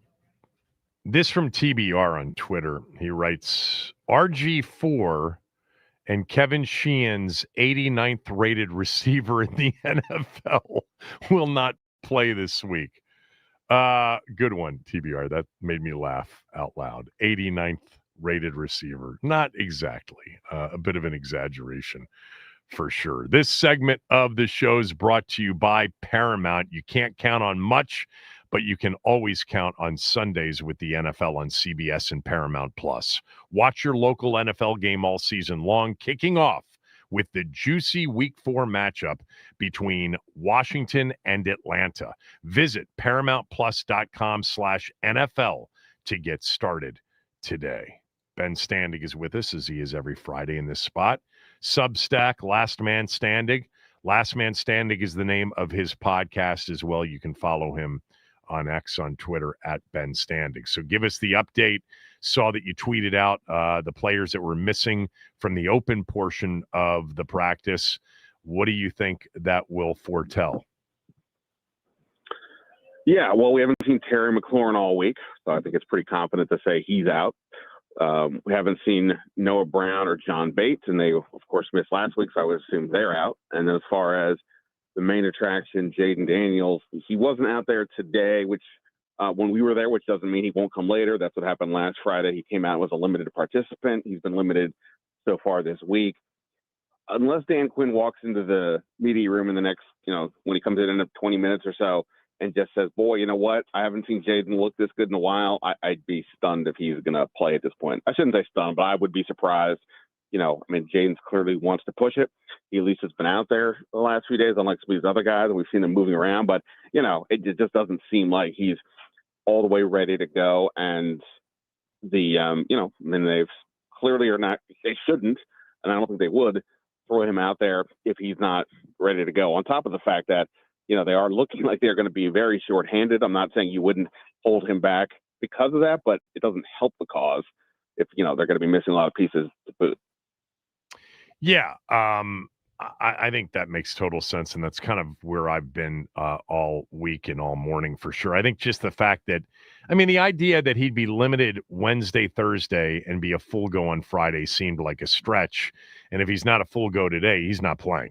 Like you said, if Quinn comes out and says, whoa, once we close the doors, you should have seen how good he looked. He was a full participant. And by the way, if he did that, I think he should say, and probably would say, it'll be a game time decision. Right. It was almost a little surprising last week, just purely from a gamesmanship perspective, that Quinn called it as early as he did on Friday. But yes, I would imagine that, yes, no matter, even in the best case scenario, it's probably a we'll see where we are on Sunday. But, again, it just seems unlikely based on where things are right now. So, yeah, I would imagine we'll see Mariota. But, again, Quinn will talk to us about 20 minutes, and we'll see if we get a more definitive update. So let's just go with he's not going to play Sunday. Last week we learned he really wasn't ever close to playing. Do you think we'll learn this week that he was close to playing, or are we going to go through this again next week? Well, I think, from what we can see, there's been at least some progress made. In the sense that, he was out there the first 2 days of this week limited, whereas last week he didn't go out on the field until the final day. So I guess you could argue that that's progress. It really, all the stuff that we see is more anecdotal. It really comes down to, how does he feel when he's having to, push off on the leg, on the knee, cutting, things along those lines. He's saying he's fine, but of course he's going to say that. So, it won't stun me if we are kind of in limbo going into, coming into Monday of next week. And, for no other reason, again, Dan Quinn might as well, be as vague as possible from a competitive standpoint if he can. But, I don't know. At the moment, I'm just not feeling that Jaden is close enough to say he's close enough to play, if that makes sense. So, yeah, I'm with you. So I kind of feel like we'll be waiting a bit more. But like I said, at least to a degree that he's been out there, has me a little encouraged, just in terms of where he's at longer term, but not necessarily for this week.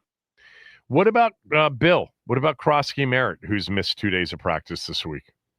Yeah, yesterday he was out there in full pads, but ultimately didn't practice. We saw him out here today, but they were doing like special teams work when we were out there, so he was with a lot of guys just sort of watching. I think there's my sense is there's a chance he does practice today, and therefore could be available for Sunday. But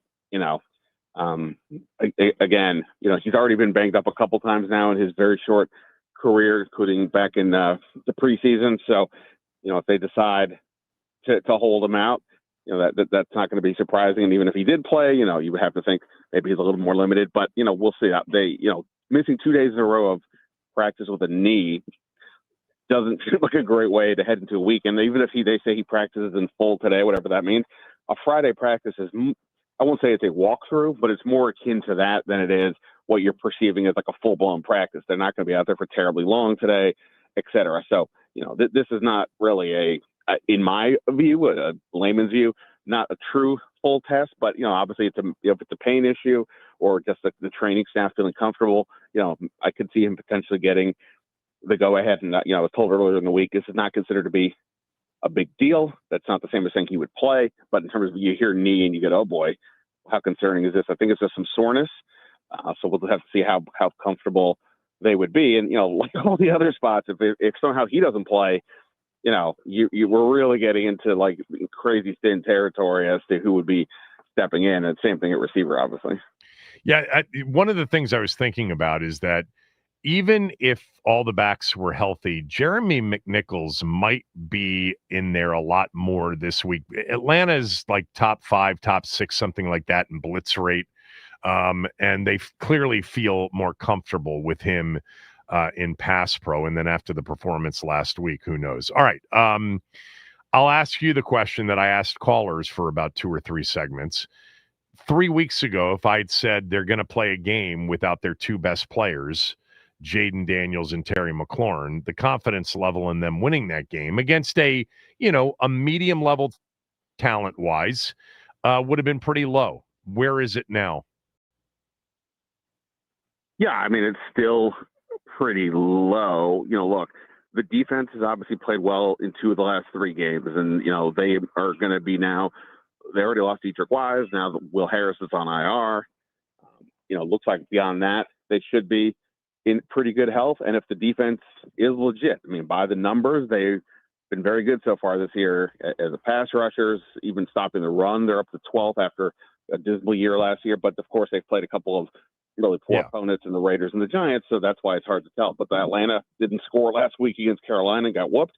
They've got their own offensive concerns with Michael Penix, the young quarterback, still learning. So if Washington's defense is legit, if they look like the team that they did in those 2 of those first 3 games, then they could come out and win this game.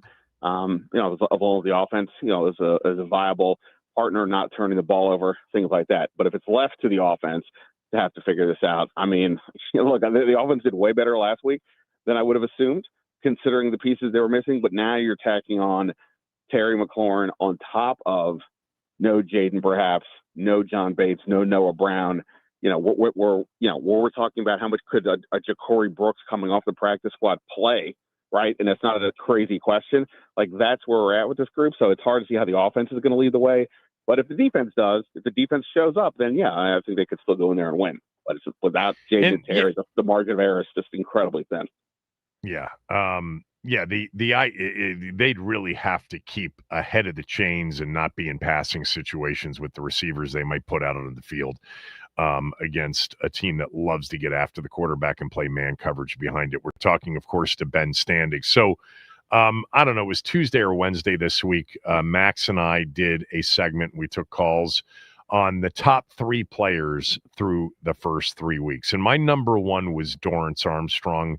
And have talked a lot about his versatility, where he lines up all over the place, his effectiveness, certainly as a pass rusher. He's dropped in coverage a little bit. And then I just saw before you came on that you just wrote about him yesterday. So you've got some really good numbers on Dorrance Armstrong. Share them.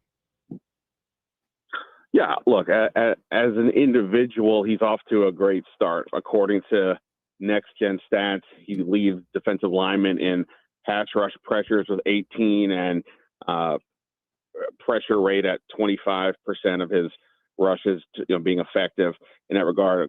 Accordingly, Washington as a whole is first in the league in pass rush percentage, and I think they're third in sacks. He's got, 1 sack in every single game.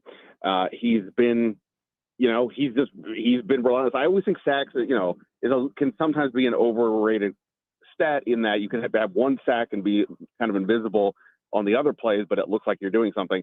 But that's not the case here. He's being a presence all the time. But I think what's intriguing about this is go back to the playoffs last year. This isn't just about these 3 games. Exactly. In the playoffs last year, he had 3.5 sacks. So in his last 6 games, 6.5 sacks, that's more than he had the entire regular season last year. And, I talked to him this week, and he said, hey, really, I was getting there. I just wasn't finishing the plays. And we've heard that, I remember we heard that a lot about in the Montez Sweat, Chase Young days. The pressures might be there, but they weren't getting the sacks. And Armstrong is delivering on that. And I think the other part that's interesting here is, we spent an inordinate amount of time this offseason discussing, hey, this team needs to get more pass rushing, trade for Trey Hendricks and draft somebody in the first round, whatever. And obviously they didn't really do any of that. Now, it's not to say that Dorrance Armstrong is Micah Parsons or Myles Garrett or any of those guys, but it is to say I think they have more belief in his potential than, maybe collectively we all did. He's not a household name. He's not a guy who's mentioned in Pro Bowls. But, in Dallas, he had, 7, 8 sack seasons playing part-time. He started more games last year than he did in his entire 6 years with Dallas. So I think the staff saw more of the potential than, at least from a pass rush perspective, than, probably the collective public conversation was about it. And, so far that's paying off. And, and look, give credit to, he's feeding off of what Payne and Kinlaw are doing inside. Again, the defense as a whole has been looking good, but a lot of it has to do with him and his ability to not just rush the passer, but play all over the place. So depending on the line, on who's in there, he can adjust and that, allows other guys to be more comfortable with what they're doing while he's still pretty effective no matter where he is. Yeah, Ben had some really good information on Armstrong's versatility in terms of where he lines up through 3 games anyway in his Substack column. All right, let's just assume that it's Mariota and no Terry and no Bates and no Noah Brown. How do they beat the Falcons? And then what's your prediction? Oh, boy. Well, look, I mean, in 2 of these 3 games, they've run for at least 200 yards. Needless to say, that would have to be a huge key. Of course, we don't even know if Bill would play, and if he does, how much he would play. Chris Rodriguez and McNichols, at least, they were effective last week for sure. And, I think Rodriguez's toughness inside, I think, is an element that helped them out. And I would imagine they would lean on those guys. Mariota, obviously, will move. Will be on the move as well. Deebo Samuel is their best playmaker. Based on the current group, and Zach Ertz has been effective. But ultimately, I really think it's going to probably come down to the defense, that the defense, has to keep Michael Penix in this state of, uncertainty that he seemed to be showing last week with, in that game against Carolina. He throws a pick 6, his numbers just have not been there. Atlanta has plenty of weapons. Drake London, Bijan Robinson, Darnell Mooney. Their pass rush is pretty good. Their defense statistically has been really on point this year, but the offense has just been a mess. So, for Washington to win, I think their defense just has to be on point. Offense can't commit any turnovers, and like you said, got to stay ahead of the chains. The fact that Atlanta is coming off a disaster game and Washington has all the injuries, it kind of makes me want to lean towards saying the Falcons win something like 17-16. But we'll find out, Sunday afternoon if Atlanta is just completely reeling. They are clearly a desperate team. They fired their wide receiver coach. They're moving their play caller from the booth to the sideline. They are feeling like they got to do something, and I get it. Like, their entire staff is on the verge of, getting fired if they don't turn this thing around. So there's desperation there. Sometimes that leads to success. Sometimes that leads to panic. But, all things considered, I would guess Atlanta wins if Washington is this shorthanded, but I'm not going to doubt Washington's resolve regardless of who's out there. Okay. A little bit of hedge there. Let us follow Ben on X on Twitter, and you'll get the update. We're going to try to carry Quinn when he talks, probably, in about 5 or 10 minutes? Something like that. I see PR is already standing over my shoulder here waiting, so I think they'll be coming here shortly. Go. Thanks. I'll talk to you this weekend. Yeah, man. See ya. Ben Standig, everybody. All right, we'll take a break. We'll come back. I would imagine we'll get some information on the quarterback situation, and I'm guessing he's going to rule Terry out when he speaks. So we'll carry that next. Kevin Sheehan Show, the Team 980 and the team980.com.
All right, Dan Quinn's set to speak out in Ashburn. We'll carry that live when he gets started.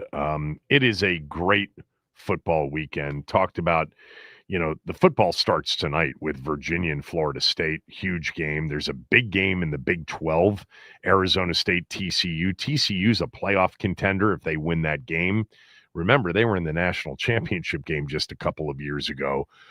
Tomorrow is insane with, Ole Miss, LSU, Bama, Georgia, Penn State, Oregon, and there are other big games too. I'll tell you what, Fayetteville for Notre Dame in town. Arkansas has lost 2 heartbreakers, but man, that place and that town and that college has been waiting for this Notre Dame game for years. That's a 12 noon kick. College football, great. Then we've got the NFL card, and I want to go through that a little bit, and we'll throw to Quinn when he starts here. We get our first Sunday morning game, Dublin. God, that would be a fun place to see a game. Vikings and Steelers.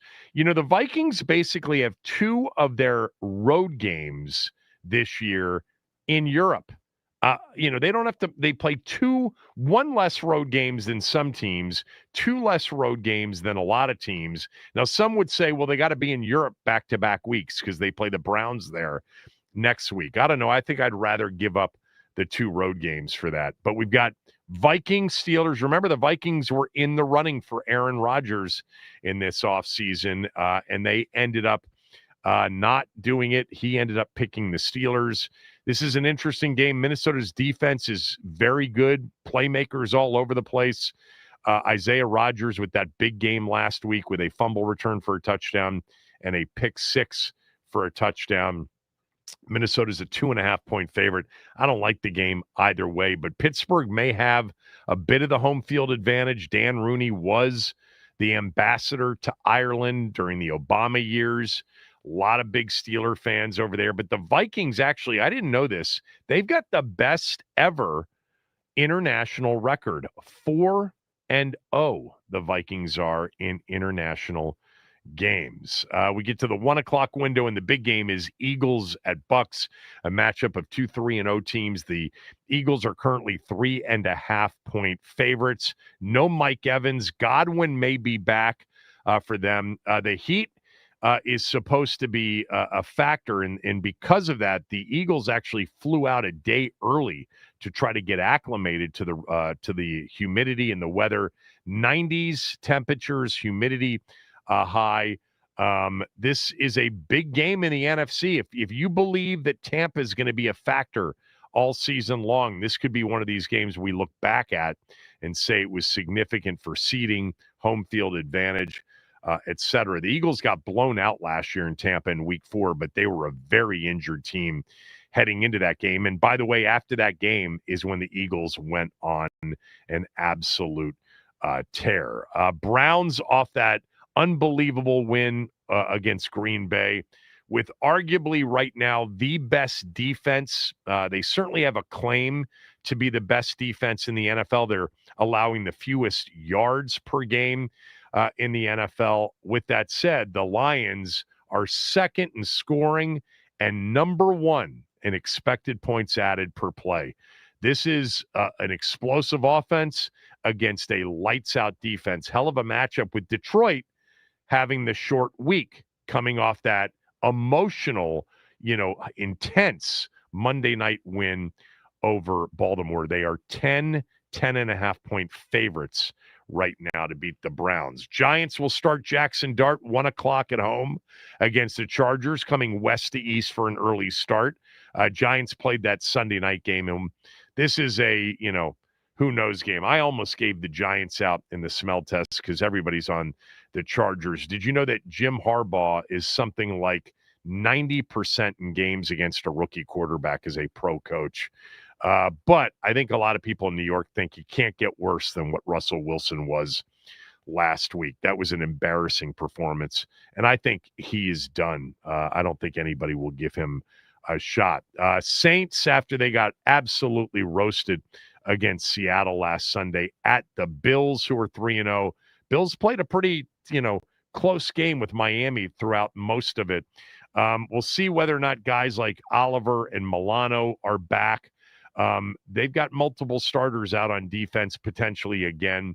Spencer Rattler didn't play well. They thought he had been playing well. They are 15.5 to 16-point underdogs at Buffalo. That's the biggest spread of the year. Panthers, after that 30-0 win, go to New England. If the Patriots are going to be one of those surprise wild card contending teams, because Buffalo's going to win that division, they got to beat the Panthers at home this week. That's a game you got to win. They turned the ball over 5 times against the Steelers last week at home and still had a chance to win the game, losing only by 7. But for those Drake May fans, for those Vrabel fans, I'm one of those for sure. This is a game you got to have if you're going to be in the hunt in the AFC for a playoff spot. The Texans are 0-3 after winning the division for 3 years in a row. This is a must-win at home against the Titans, or you can call it a season for Houston. The thing about their 3-0 mark is that all 3 games were winnable. The opener against the Rams, the Bucs game on Monday Night Football, and the Jags last week. They were driving late down 17-10 with a chance. I don't think the Texans are a bad team at 0-3. Can they turn it around enough to get back into the playoff mix? Maybe, but that requires certainly a win over the struggling 0-3 Titans. You go to the 4 o'clock window, Rams 2-1 at home against the surprising 3-0 Colts.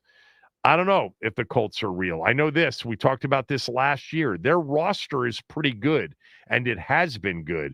Jonathan Taylor's leading the NFL in rushing yards with 338 in total. Obviously, Daniel Jones playing at a high level with some pretty good receivers. They have, survived, that week 2 game against Denver where they missed a game-winning field goal, but Denver was called for a penalty. And their other 2 wins are against the Dolphins and the Titans. So we will learn a lot more about the Indianapolis Colts Sunday in L.A. with the Rams coming off that devastating blown lead loss in Philadelphia. I think the Rams are excellent. This is a really interesting game. Rams are 3.5-point favorites. I kind of like the Rams to win this game. Puka Nacua is off to, a truly, first, team AP All-Pro kind of a season. Also in the 4 o'clock window early, Jags at Niners. The Jags are 2-1. The 49ers lost Nick Bosa. That is a huge deal. Man, they have really been on the wrong side of the injury bug. The Jags are 2-1, but man, they have a dropped pass problem led by Brian Thomas Jr., one of those rookie stars last year. But they've got a bunch of drop passes this year for Trevor Lawrence. That hurts. This is an interesting game. The 49ers are 3.5-point favorites in Santa Clara. Can they get to 4-0 even without Brock Purdy? There's a chance he might play. Can you imagine if Mac Jones comes in and they're 3-0 with Mac Jones? But, Purdy and Kittle and Jennings and now Bosa, they've had their fair share of injuries. And then we get, what looked like the biggest game of the early season with Ravens at Chiefs at Arrowhead in a standalone 425 spot. Actually, it's not standalone. Bears and Raiders are playing as well. I kind of feel like either team can rebound from a 1-3 start. I'm not in that hysterical if, either team loses, they're done. All right, we do have Quinn. He started. Let's go to Ashburn for the coach. Well, let's get rolling. I thought first thing I'd do, I'd give you some guys that we'll rule out today. That'll be John Bates, Terry McLaurin, Noah Brown, and Jaden Daniels. And I know you'll want to discuss with Jaden. He's working incredibly hard around the clock to get back. Ultimately, doctors haven't cleared him just yet. He's absolutely doing everything he possibly can. So Marcus is going to start again, which leads me into captains. And so on the offense, it will be Marcus, and defensively, Quan Martin, and on special teams, Tress Way. These 3 have a tremendous impact on the entire building and legit heavy hitters on our team in lots of ways. So we'd follow these three anywhere. So glad to open it up and get rolling with you guys. With Jaden, what is it that you guys still aren't seeing full enough yet? Medical, John, on that side. So this is just doctors on that space to go. Jaden's working, as hard as he can to go. They just haven't cleared him just yet. And with Terry, what's the level of concern that is this something a few weeks, you think, or what's the level of concern there? Yeah, as a quad injury, just again, working as hard as he can to come back from it. And he's putting all the work in. So I would say he's week to week as we're hitting it and see what next week brings and where he's at. And most of all you guys know that when it turns, then it goes quicker. So we'll just see where he gets into by next week.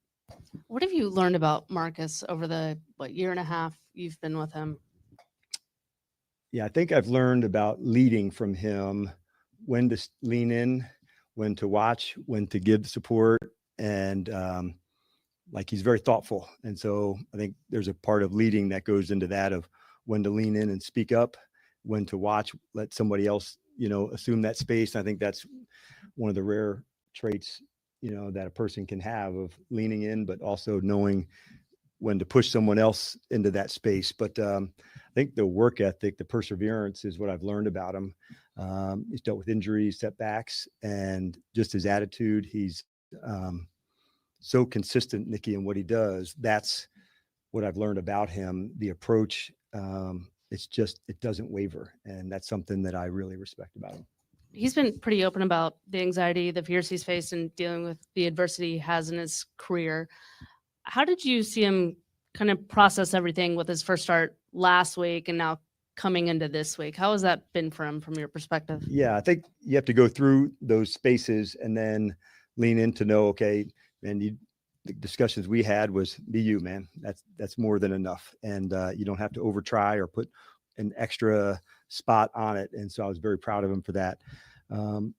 Being able to share and peer to peer to others, that's a really powerful thing. And so sharing perspective, sharing insights with one another, I think that's as big as it gets. And I think everybody saw the clip last year when I think it might have even been against Atlanta. We're only player to player sometimes. It can be so impactful. As much as a coach, especially on game day, gives you the truth. We're hard on these guys in practice, but on game day, we're their biggest supporters to make it as hard as we can out on the practice field. But sometimes in between that white line, just hearing the familiar voice of a teammate, hey man, this is what you have to go do right now. It carries extra. And I think that wasn't meant for everybody to hear.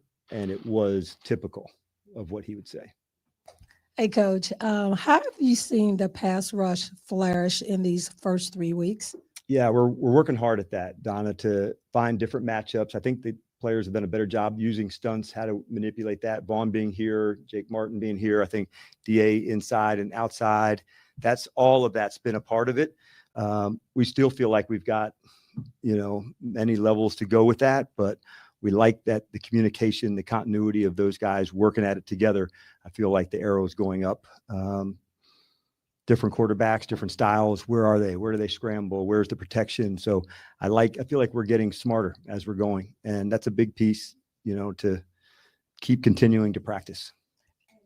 Teams, could you talk a little bit about that? Last week, they had 100 some yards in the kickoff and also in the punt return. What are you seeing there? Yeah, as difficult as it was on at the Green Bay game on offense, defense, I thought we missed some of our identity. I didn't feel like we missed it on special teams. I thought we had some good returns. We had some opportunities to do it. So it is one of the stronger parts of us. We've gotten to the spot and we've learned that each of the phases, we're all connected to one another. And it's just playing ball, man. I'm a receiver. I'm play teams. I'm this ball player. And so when that happens and you're not just an island to yourself and I just do this or I just do that, and everybody's down for whatever it takes to go, I think that's when the good things can take place. Izzo's right there in the front of it. This is the type of guy you'd want to play for. He's got energy, but I love also seeing the development of Jordan McGee and Tyler Owens. They've established themselves, their presence, their speed, their physicality, and there'll be others, that will grow from it.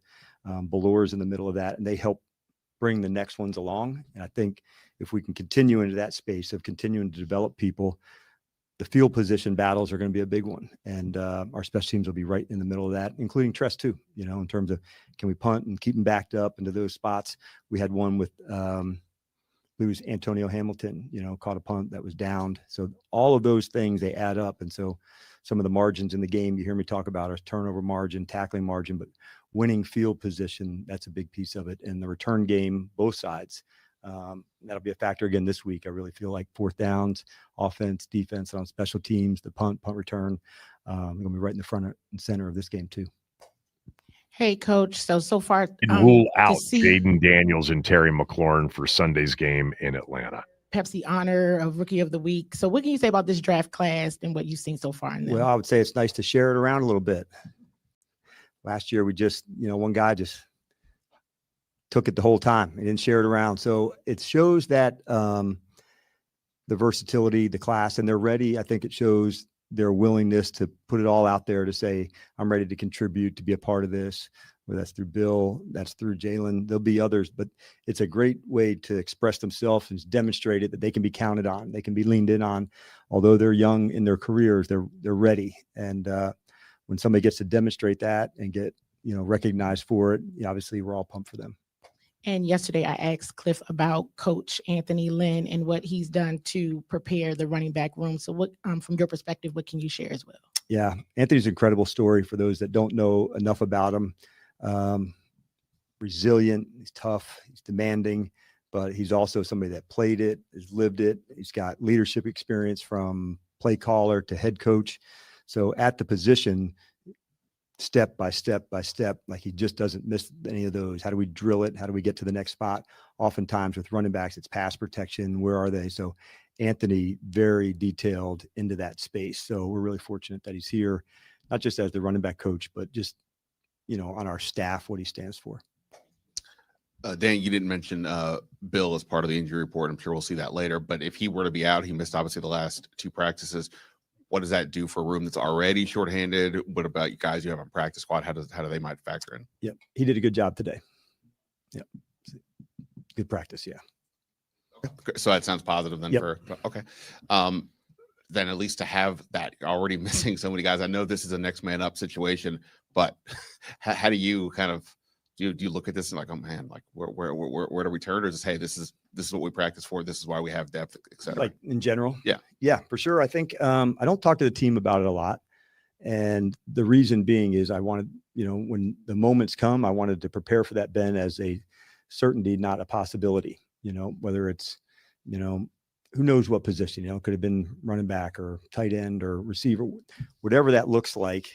That's the job. That's why you're here, and you get those chances. And when they come, you want to make sure you don't over try it. I wanted this so badly. I need to perform at a certain space.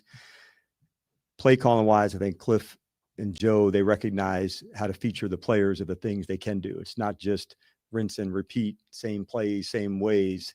It's how do you feature the players and the things that they do best. And I thought Cliff did a really good job of that last week. And that's our roles, to make sure it's not everybody's in the same spot. So how do you feature the guys? And that's why the practice reps really count, Ben, because you want to make sure that this player has been in that scenario, that situation, and how do we match up? And that's, on all sides, it's Will Harris, it's others that say, okay, how do you go into these spaces? And it may not be the same way it was with Eckler, not in the exact same way. And so you just keep digging, man. Hey, good afternoon, Coach. Just to kind of build on the running back conversation last week, you guys were able to feature a good amount of guys carrying the ball, and each of them was relatively effective. He'll continue. If he says anything else, we'll let you know. But he got right to it. Jaden Daniels out, Terry McLaurin out for Sunday's game. First game Terry's missed in his last 72 regular season games. Quad injury, he called it week to week. Jaden, medical didn't clear him. He's been working really hard, but they have not cleared him, he said, quote, just yet, closed quote. But he is out. So is Noah Brown again, and John Bates. Bill Krosky-Merritt is a go, as he practiced today. There will be other players on the injury report, but the headline there, no Jaden, no Terry. They're going to go into this game limited. Marcus Mariota, by the way, named one of the team captains for this game, according to the head coach. The other captains being Quan Martin and the punter, Tress Way. Look, this Jaden injury, I would guess that when it was first looked at, somebody said medically, yeah, this is a 2 to 4 weeker. Now, whether or not it's 2 weeks or it's 3 weeks or 4 weeks, we're going to find out in the same way we've been finding out week to week whether or not he's going to play. Of course, if he reports next week to practice in advance of the Chargers game and he's a full go on Wednesday and a full go on Thursday, well, we then know. But if he's limited next week, then we start that whole process again, unless Quinn tells us on Monday we feel really good about Jaden being ready to go against the Chargers. Terry, week to week, quad injury. We've talked about this injury all week. We'll see. But, didn't have a chance clearly of practicing this week. We'll see what happens next. But they are entering, this venue Sunday against a team that will be desperate after being embarrassed last week, a team that less than 2 weeks ago blew out Minnesota on their home field on Sunday Night Football, shut them down defensively, ran it down their throats offensively, and people after that game were saying, ooh, is Atlanta in the conversation of one of the better teams in the NFC? That's the nature of the league. It's week to week, which is why you cannot count on a 30-0 loss to the Panthers effort Sunday at home. They'll be a desperate team, and Washington's going to be limited offensively, no doubt, without their two best players. We'll finish up the show with predictions, all right? 301-230-0980, 301-230-0980. We now know Marcus Mariota will get his second start against, by the way, one of his former teams for a second consecutive week. He was a Raider, and the last time he started before last week was in Atlanta in 2022. So the Marcus Mariota revenge tour continues. We'll see. He's got a shot to certainly stick it to two of his former teams, even though the coaching staffs in both of those places are completely different than when he was there. 301-230-0980. Need a prediction, a final score prediction, and, a footnote. Give me a footnote, something that you think will be a part of either their loss or their win Sunday in Atlanta. I'll have my prediction when we come back as well. Kevin Sheehan Show, the Team 980, and the team980.com.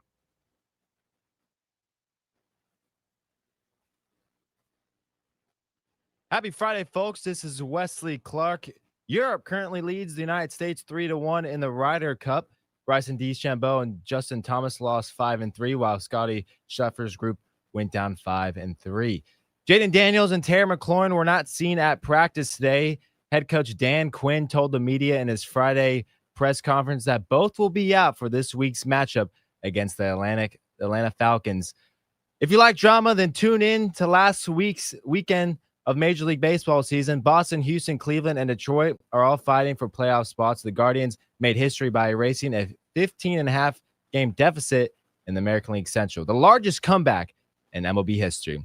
This update is sponsored by the Team 980 YouTube page. Just open the app, type in Team 980, and hit subscribe. Kevin Sheehan is live every day from 10 to 1. You can catch Denton's office throughout the football season. Don't forget to hit the like button whenever you decide to join, and turn on notifications to stay up to date on all things DC sports. I'm Wesley Clark with the Team 980.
So with the news that Jaden is out, the line just went from Atlanta +1 to now Atlanta a -1.5. They're a 1.5 point favorite. So a quick 2.5 point jump on the news that Jaden's out, and Terry and all of the injuries that they have, but it's always quarterback driven. I gave out Atlanta +1 in the smell test. I'll split I'll give you Atlanta -1. I'll change that to Atlanta -1 because that's a fair way to do it. I still like the Falcons, even though they are a 1 point favorite instead of a 1 to 1.5 point dog. All right. My prediction on the game, I like the Falcons Sunday. I think they bounce back. They win 24-17. I actually think that Cliff is going to scheme some stuff up. A lot of short passing game, a lot of, certainly using Debo in the run game, using everything they have, including McNichols, including Rodriguez, perhaps Bill as well. They'll try to, control the football as much as they can. Going to be tough to stretch the field, you would think, on Sunday. Like I said earlier in the show, you don't want to be in second and third and longs. Atlanta blitzes. They play man coverage behind it. They'll play a ton of man, you would think, against the receiver core here. I like Atlanta to win the game 24-17 Sunday. 301-230-0980. Wes is in for Max. Wes, do you have a pick? I do have a pick. I'm not really worried about Mariota. I think he's still going to get the win, 17-13. Guys are definitely going to have to step up on the skilled positions, but they're still going to get the job done. 17-13. My footnote, by the way, is Michael Penix Jr. bounces back with a strong game. Let's go to Paulie. Paulie, go ahead. Big guy, how you doing, man? Hail to the W. What's up? You too. Hey, listen, I got us 34-21. And listen, you saying that Atlanta gonna come out motivated? Well, you know what? We're gonna come out motivated too. Because one thing this team got is intestinal fortitude. You got a quarterback who still wants to prove his point in Mariota. Yeah, it might be different coaching staff, but that uniform and that city is still the same. He got something to prove. We got running backs who got something to prove. And I'm looking for a 100-yard game tomorrow. Whoever back gets the most carries, they go your 100-yard game. We haven't had one from a back in a while. I think Sunday's a good time to get one. All right. Last year we was led throughout the season by our offense until the defense came around. But this year we're gonna be led by our defense until the offense can get healthy. All right. Okay. So like I said, 34-21. Mariota with a big game rushing, and the running backs with a big game rushing, 100-yard rusher this week. I hope you're right. Talk to you Monday. Chris in Maryland, what do you got? Final score prediction with a footnote. Chris, you there?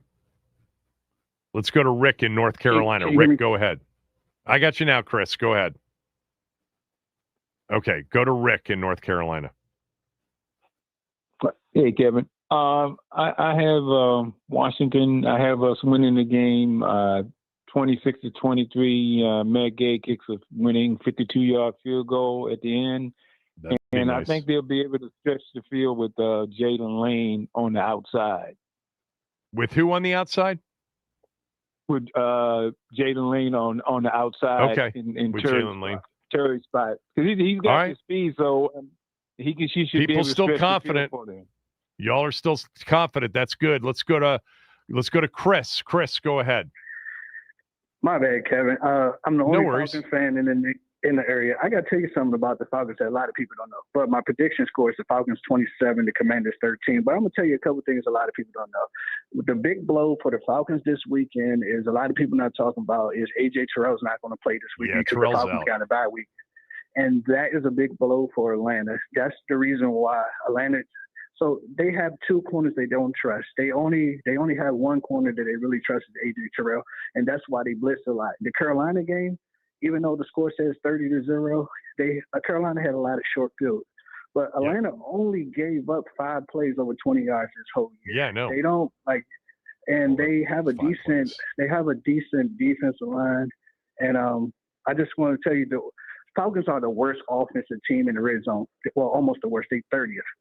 Washington got one of the best offenses in the red zone. So to keep the game close, Falcons going to move the ball, but they can't convert in the red zone. So Falcons don't allow you big plays. Justin Jeffries had the biggest play with 50 yards this year. That's the play A.J. Terrell got hurt on before halftime. Falcons don't give up big plays. You got to move the ball consistent. And Okay, that's how you beat them. I got to roll. I got to roll. I'm up against a hard out, but I appreciate it. Yeah. By the way, also I didn't mention this. Atlanta's kicker, who did great against Minnesota, missed a couple of kicks last week against the Panthers. All right, back on Monday. Russell's next.